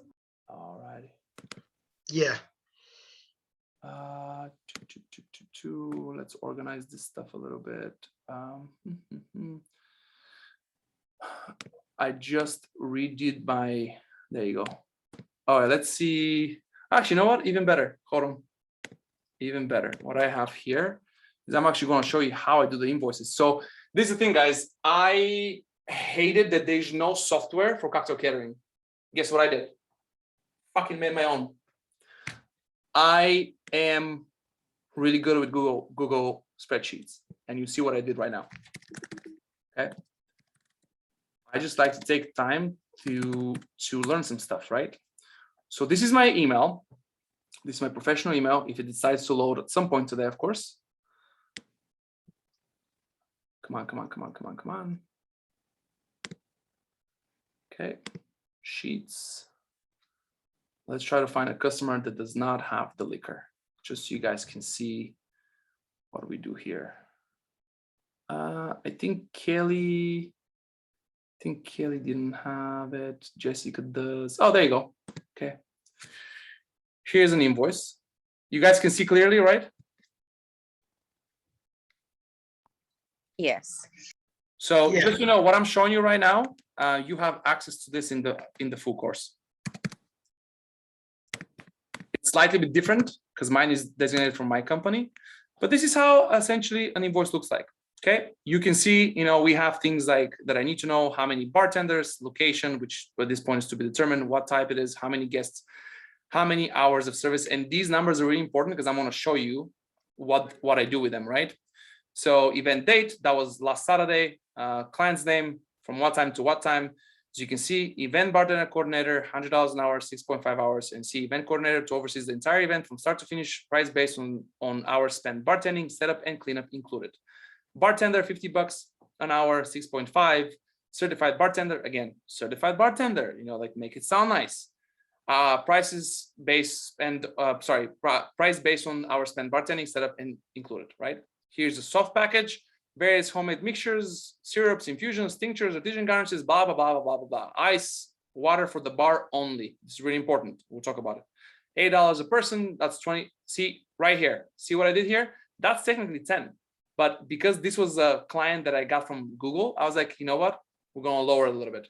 Plastic cups, 75 cents per person. And then they wanted some spa water, right? So we made them spa water. That's $213. That cost me literally, what is it, $10 to make? Like quite literally, okay? Production fee. My production fee is usually $500, right? But I lowered this one a lot, and this invoice got changed a few times. Anyhow, here's the total. See the total, 29. But what I want to show you here is, see, I've actually created a formula where it takes the numbers of service, it takes the adult guests, and then it literally tells you how many bottles you need of everything, right?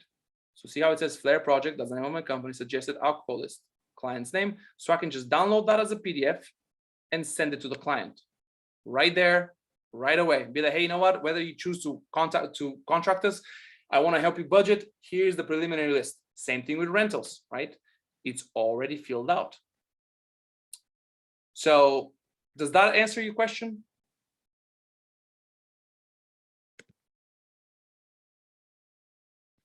Hello? Who asked the question? I'm sorry.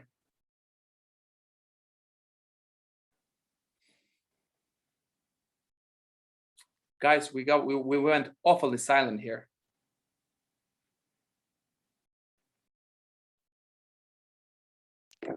I'm not sure who asked the question, but that did help a lot with information. And I'm sorry, because I kind of lost my train of thought. What was the question? Did I answer it? What was your question exactly? Selena? It wasn't my question. I was just saying it was good information. Got it. Okay. Moving on to, we're gonna have more questions, but because somebody said liquor license. So this is the one thing you can do. It's a long shot, but it's a shot. I did this for 2 years. You don't have a liquor license. And it has to be a mobile liquor license, obviously.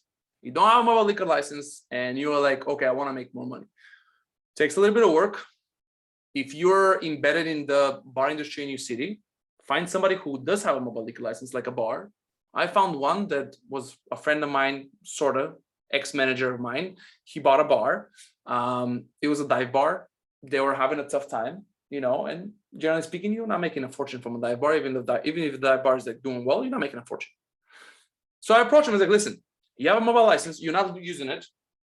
Let me use it. Let's try to see how we can make this work. You know, I'll pay you to use it, whatever. And then we'll come with some kind of agreement. Now, the agreement is entirely up to you. What I'm trying to tell you is that, you know, what I did, because I knew that if I have a liquor license, my $2,500 bill is going to be $10,000 bill. My $3,000 bill is going to be $13,000 bill, right?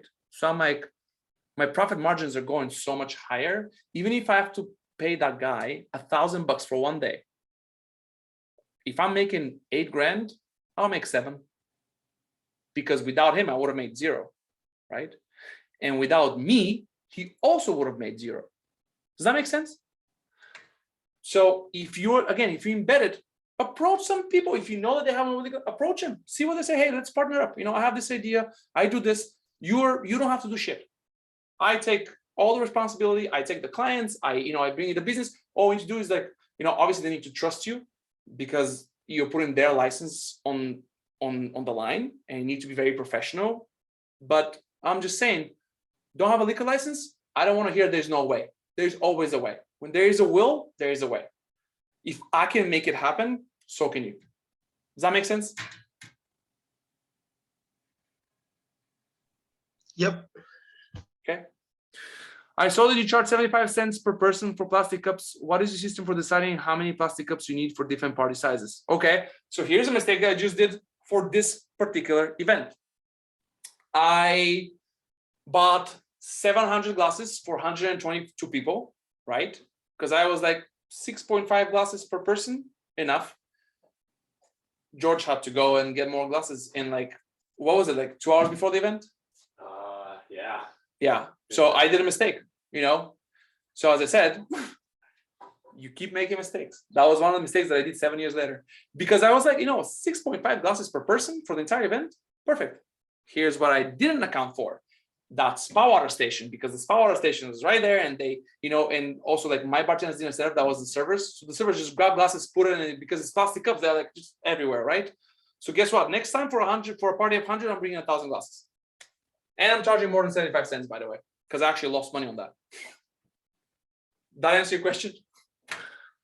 Probably not, but yeah, it's an honest question. Or it's an It helped a lot. or it's an honest answer, I would say. Okay. Let's see.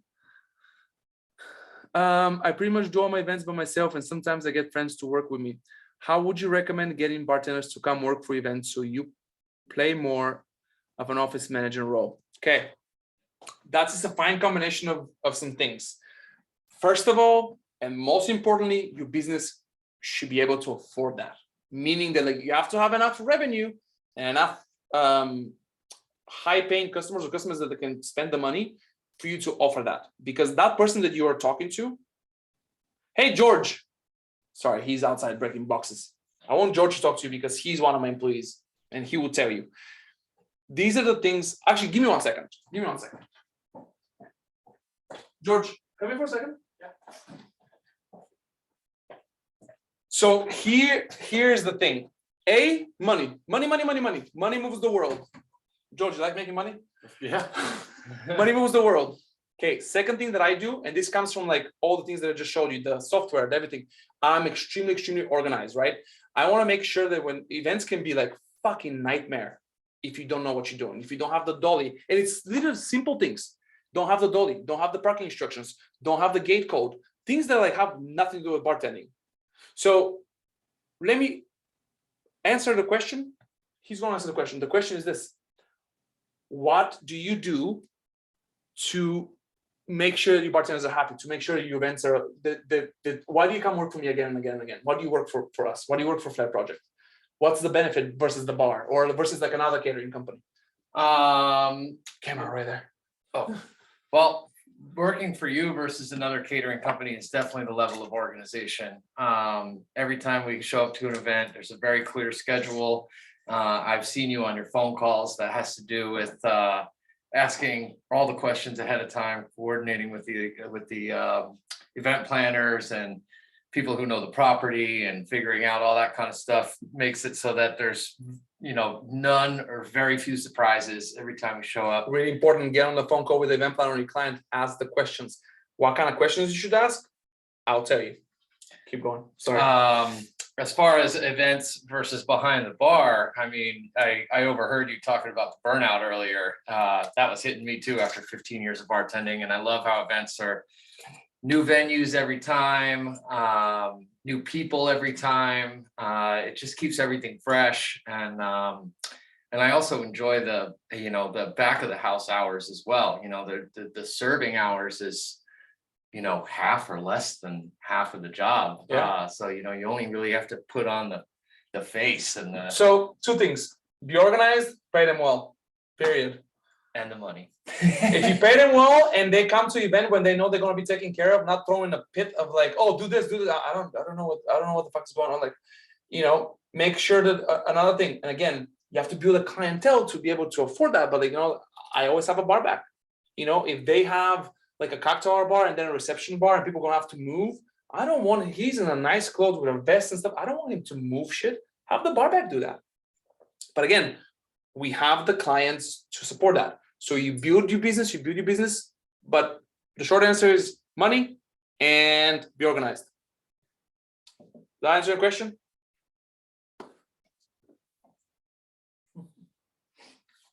Thank you, George. Yeah, I might call you again. Yeah.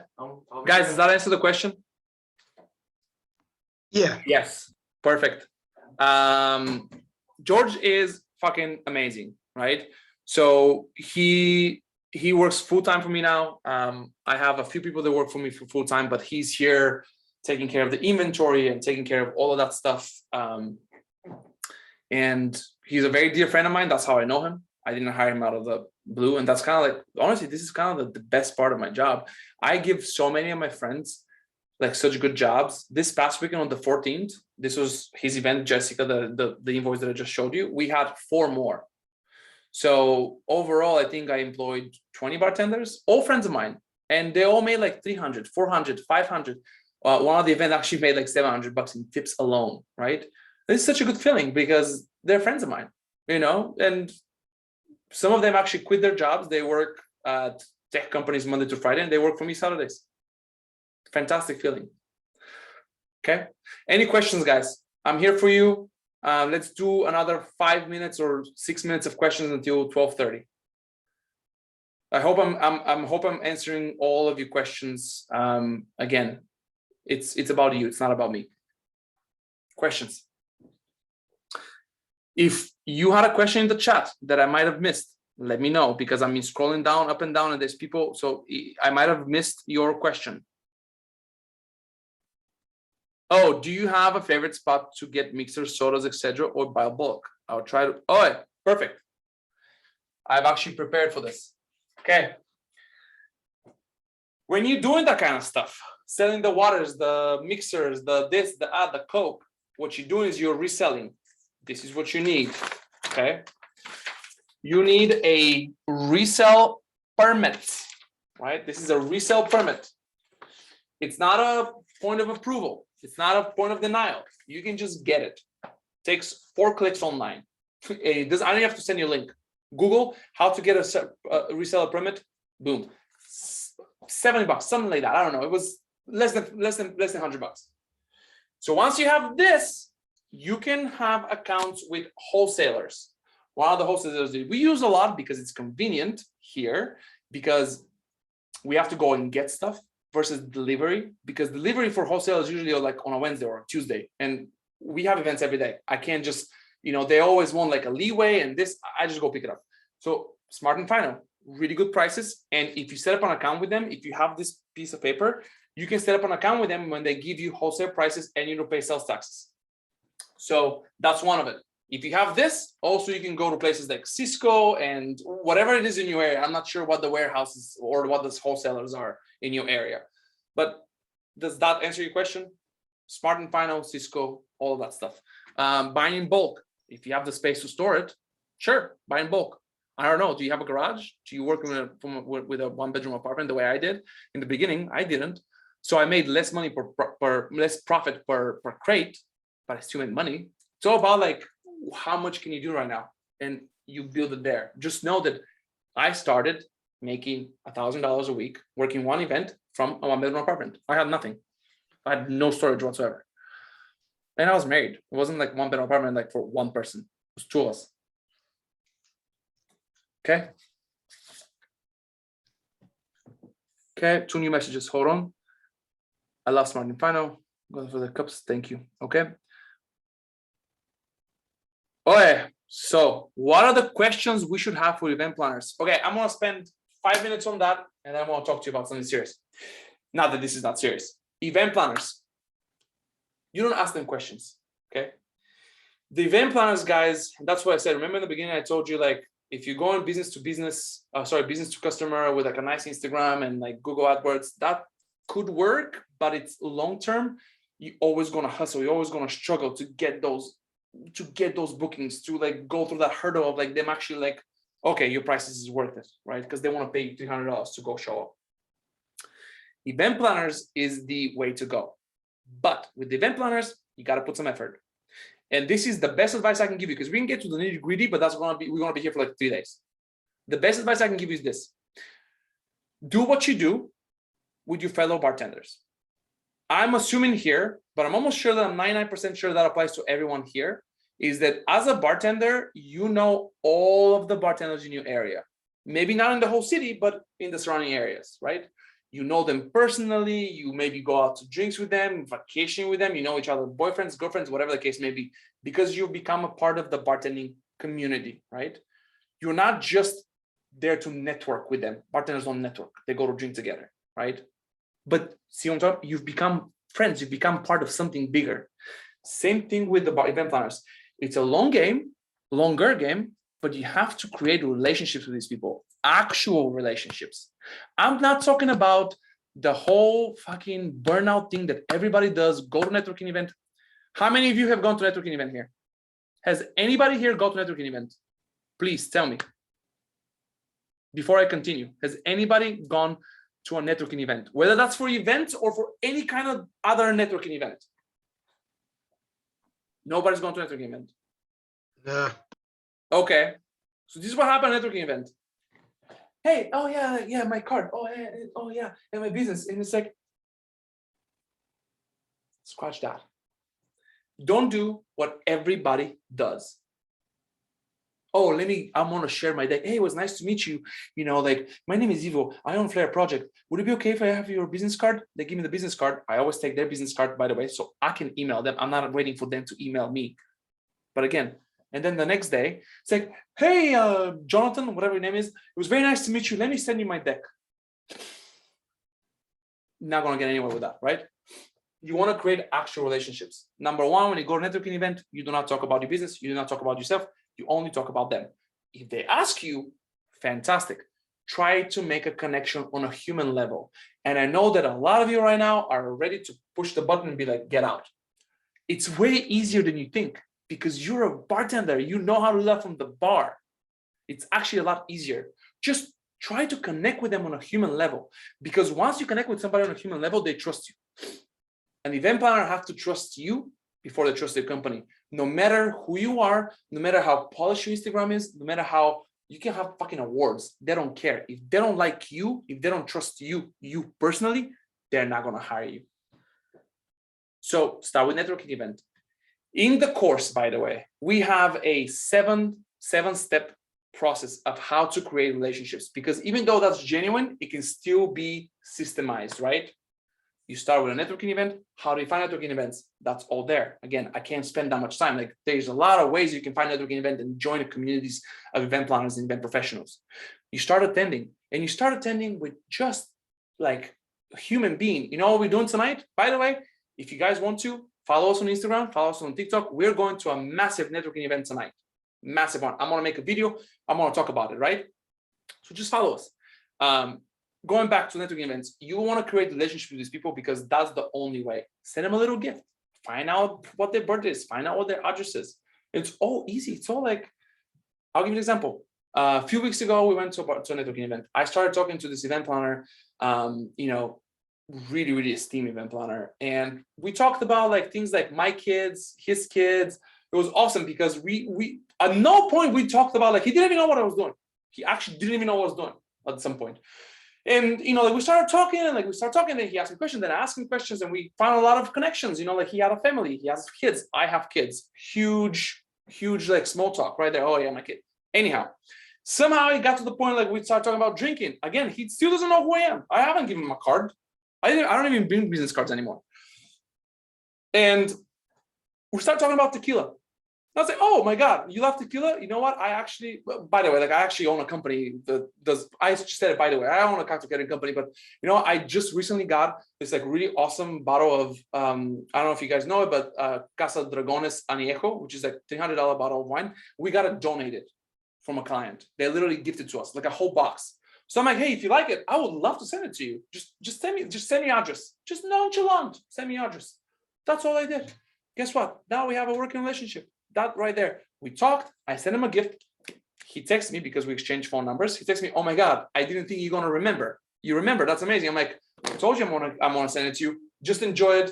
Cheers to you, or whatever. Like I didn't say that, hey, but now I'm gonna ask something for you, right? I waited appropriate few days. And I'm like, hey, you know what? It was really, really nice meeting you. I would love to take you out for lunch. We went for lunch. I have an event with him next month. It took 3 days. Period. Questions?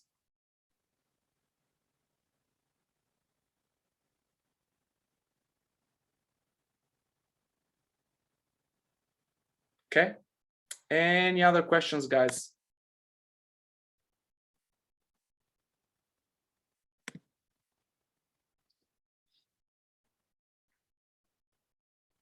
Oh, I had a question about guest count earlier. Okay, could you just repeat, either unmute yourself and ask me, or put it in the chat?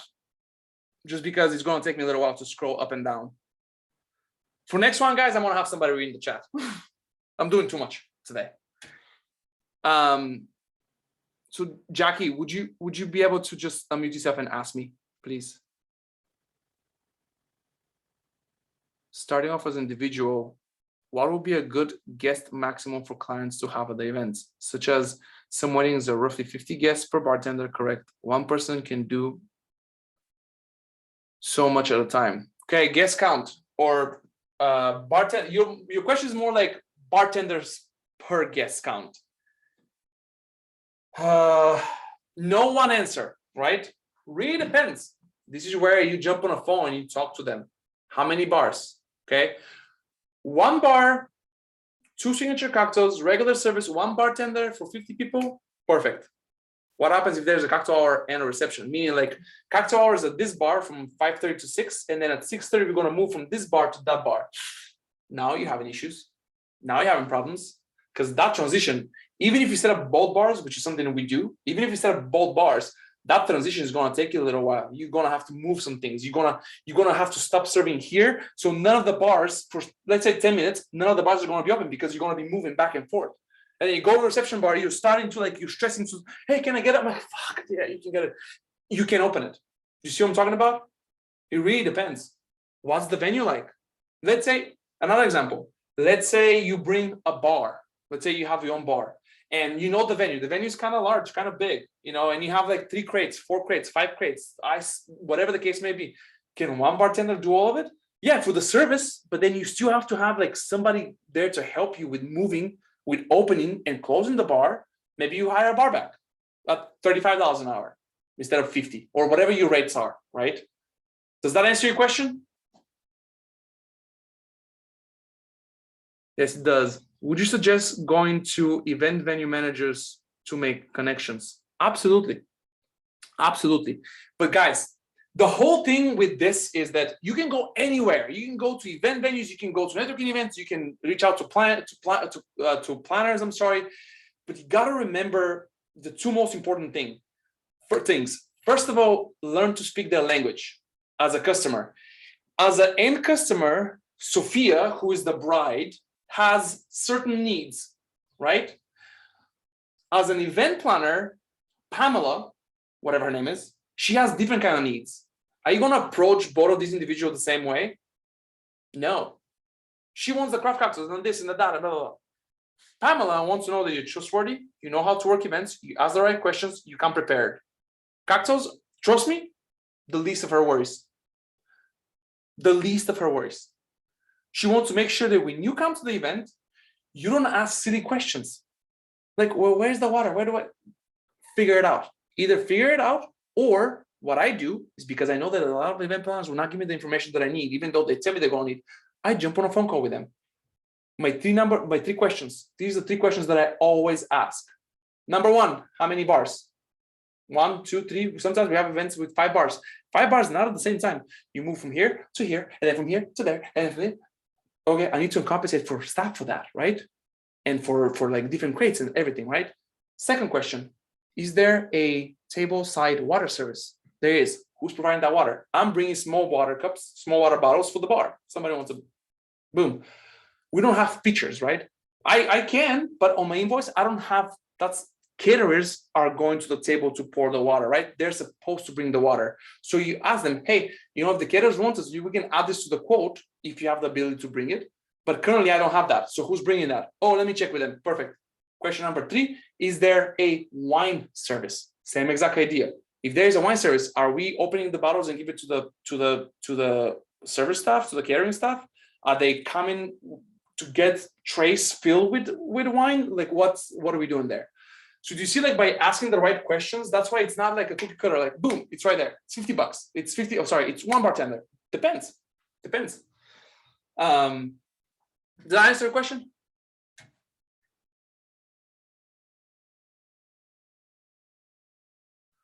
Okay. Okay, hold on. Would you suggest going to event managers? We talked about that. Oh, so going to event managers, learn to speak their language and talk about them. Try to really genuinely make connections with these people. And believe me, they're going to be your best friends, because just like the bartending community, these are fun people to be around. Trust me. All my real actual friends right now is people that I actually do business with, but they're actually real friends. We have cocktail tastings here all the time for no business inquiries reasons. Okay, 2 more questions. Let's go through it. How many pounds of ice would you get per person? Instance 50 people versus 125 people. On, again, a little bit of a leeway, depending of like, hey, is there champagne toast that we have to chill like bunch of champagne, account for that. On a safe side, 2.5 pounds per person is fair. However, that's for parties of 50 or more. If you have a party of 50 or less, I would suggest never to go out with less than 150 pounds of ice. 150 pounds, I'll tell you how many bags that is. 150 divided by 20. I shouldn't be using math for that.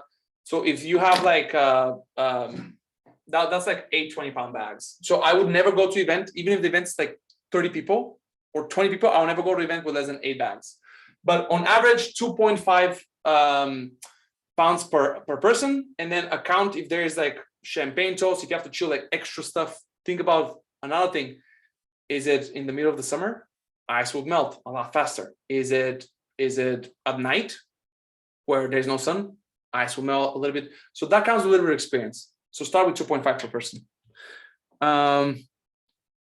Ivo, thank you for your time. Question: public events insurance. Do you charge the client and pass the price insurance for the event? It's really up to you. We're at the point where our insurance is paid for. We have a registered. We have there's what they called endorsements and waiver of subrogation, which I don't even know what that means, but we've paid for it. So when I have to register insurance, and most of the time people would ask me, a venue would ask me to add them as an additional insured, that doesn't cost me anything anymore. So like I don't charge for that. Now, if you acquire expense, not just insurance, any expense that it's not part of your service, then absolutely yes. Insurance is one instance. Another example I can give you is attire. I tell my clients, listen, this is our attire: black slacks, black dress shirt or white dress shirt, one or the other, black vest, bow tie, or open collar. But these are the clothes items that we have. If we want khakis with like blue and like this, perfect. I will buy this for you, but I'll put it on the invoice. I'm not gonna have my bartenders or my company buy the attire that you want. Does that make sense? So insurance, anything that it's not in your package, absolutely charge the client. Okay. Understood. Thank you. Okay. Guys, we have a little bit more time. If you have questions, go for it. If not, I'm going to go to the next closing statement, I would say. No more questions. Somebody unmuted themselves. How much are your courses? So, okay, you're jumping the gun. Let's go through it. Okay, so this is the thing, guys. What I taught you today and what I do, what other caterers do, I'm going to be completely honest with you. Can you do that by yourself? Absolutely. Everything that you learned today or from my previous trainings, you can go take the information and run with it. If anything, if you decide to do that, I salute you, because that's what I did.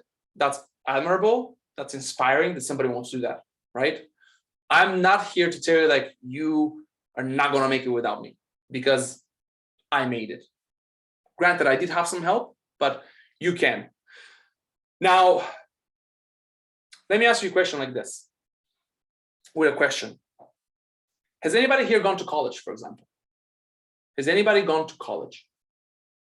Let me tell you what I did. I went to college. I went to college for 2 years without really my desire. I just was kind of tricked into it. Doesn't matter. My parents spent a lot of money. I spent some of my own money to earn a degree that I actually never learned anything, and I never earned that degree. But all of my friends that I was in that college with, they all got their degrees and they all work jobs right now. They have great benefits. That's all I can tell you, right? So when I was creating this, I was like, well, fuck, like my friends spend like what, 40, 50, 60,000, $100,000 to get an education that didn't get them. I'm sorry, it didn't get them the things that they wanted. They're not happy. They're not making much more money. Well, some of them are. None of them is happy, by the way. Like all of my friends, none of them is like goes to work with like fulfillment the way I do, right? So I'm like, what do you think people should, what do people think is fair for me to charge, right?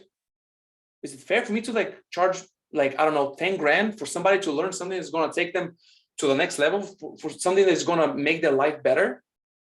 I mean, could be, right? But come on. So then you and I know that we both know that I'm not going to charge you that. I'm not going to charge you $10,000. I'm not even going to charge you 5 grand.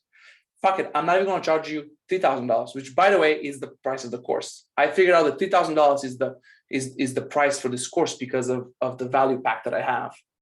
But then I also think under consideration is like, okay, we're talking to bartenders. Chances are 3 grand, a lot of money. So this is what I have for you guys. If you want to take everything we just talked about today, I salute you. Go for it. Good luck.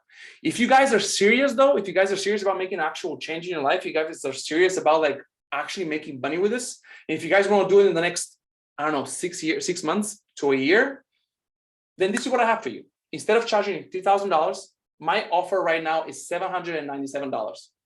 Okay.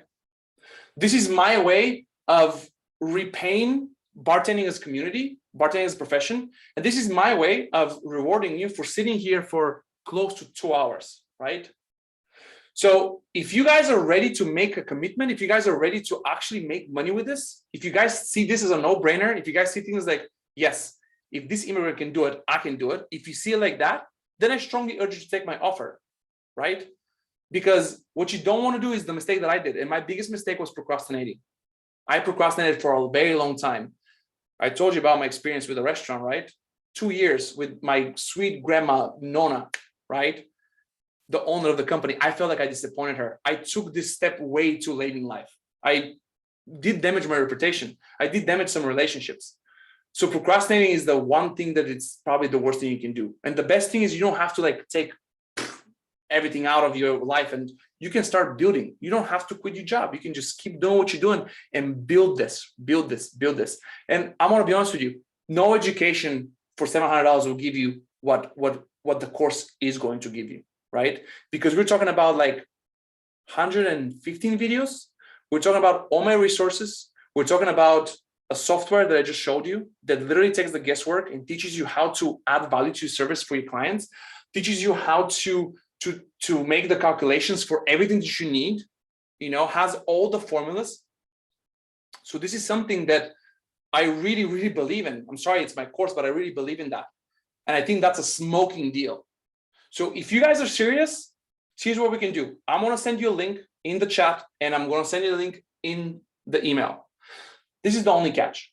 I'm only going to keep this for 24 hours. And I'm going to tell you why I'm doing this. I'm doing this so I can motivate you to take that step and not do what I did, which is to procrastinate 2 years or to think that magically things are going to happen tomorrow, right? At your bar or whatever. If you guys are ready, this is my offer for you. Does that answer your question? Yes, it did. Thank you. Awesome.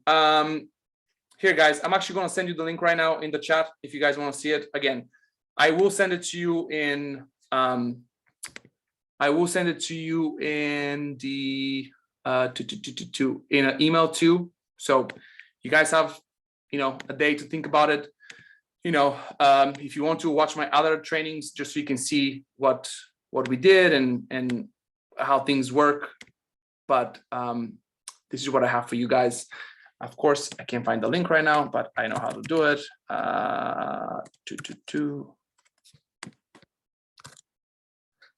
All right, guys, one more second.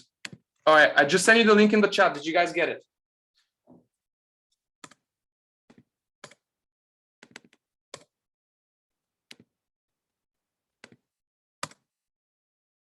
Did you guys get the link? It's Cater My Cocktail. Yeah, you got it. catermycocktail.com/start today. So this is my best offer for you guys. Now, remember, I'm gonna follow up with the email. If you guys want, no need to buy the course. If you guys want to have the chance, 5 hours of consultation for absolutely free. Also, make sure that you record a little video, vertical, just like that, selfie. And all I want from you is honest feedback. Honest feedback, that's it, guys. Again, I might use, if it's something that you have that it's really nice, I might use that with your permission, of course, for marketing. You know, as I said, I love marketing. And part of you doing a review for me is understanding what else can I do more to help you and others like you, but also to help myself. I'm a very honest person. I don't know if you guys got that vibe from being here, but this is who I am. I am from another country. I am not politically correct. And this is why I am where I am, because I believe in the value of like being genuine and not being scammy, or, you know, I have to deal with that a lot. I got to tell you, you know, and for me, it was really hard in the beginning because I take things personally, because I really, as you can see, like I'm very, very passionate about what I teach. I'm very passionate about my business. And unfortunately, when you have ads on Facebook and Instagram, you're inevitably going to have a lot of hate talk. And I've been called like scumbag and this and that and the other. And I'm like, at least come to training and try, but you can't control how people are going to feel, right? So I have to abstract myself from that and not take these negative comments as a way of me like, oh, you know what? I'm going to say the right things. No, I'm going to tell you like what it is and how it is. It's up to you if you want to take it or not. But from the bottom of my heart, I really do want to help you guys. And I really am so thankful, I'm sorry, for you guys being here. Because what you guys did today is you gave me your time. And this is something that I can never put a price on. So thank you guys. I really hope that you guys learned a lot. George, you can come in. And I really hope that you guys had a good time. I really hope that you guys are motivated to take it to the next step. All right, guys. With that, if you have another question, we have 9 more minutes. I think that we covered a lot. If you have another question, if you want to stay one-on-one, for those of you who want to leave, you can leave. I'm here for another 9 minutes. You can ask me anything. It doesn't have to be about business. If you have kids, ask me about kids. I'm really good with them. I have a lot of kid advice for you. I'm just kidding, of course. But again, if you guys want to stay over, let's stay over for the next 9 minutes. And then thank you guys. I really appreciate it. I love the comments that I'm seeing right now. Seriously, that means so much to me. Honestly, I love what I do, and you guys are phenomenal. Fantastic. Thank you. Hey, George, can you bring me a soda, please? I talked a lot today, so I'm a little tired. I don't boss him around like that, I promise. Just like right now. Hey, Boris, are you still here? Boris is another person that I actually know. So I really appreciate if Boris actually unmutes himself, because I want to see you, man. What's going on? Come say hi. Oh, thank you.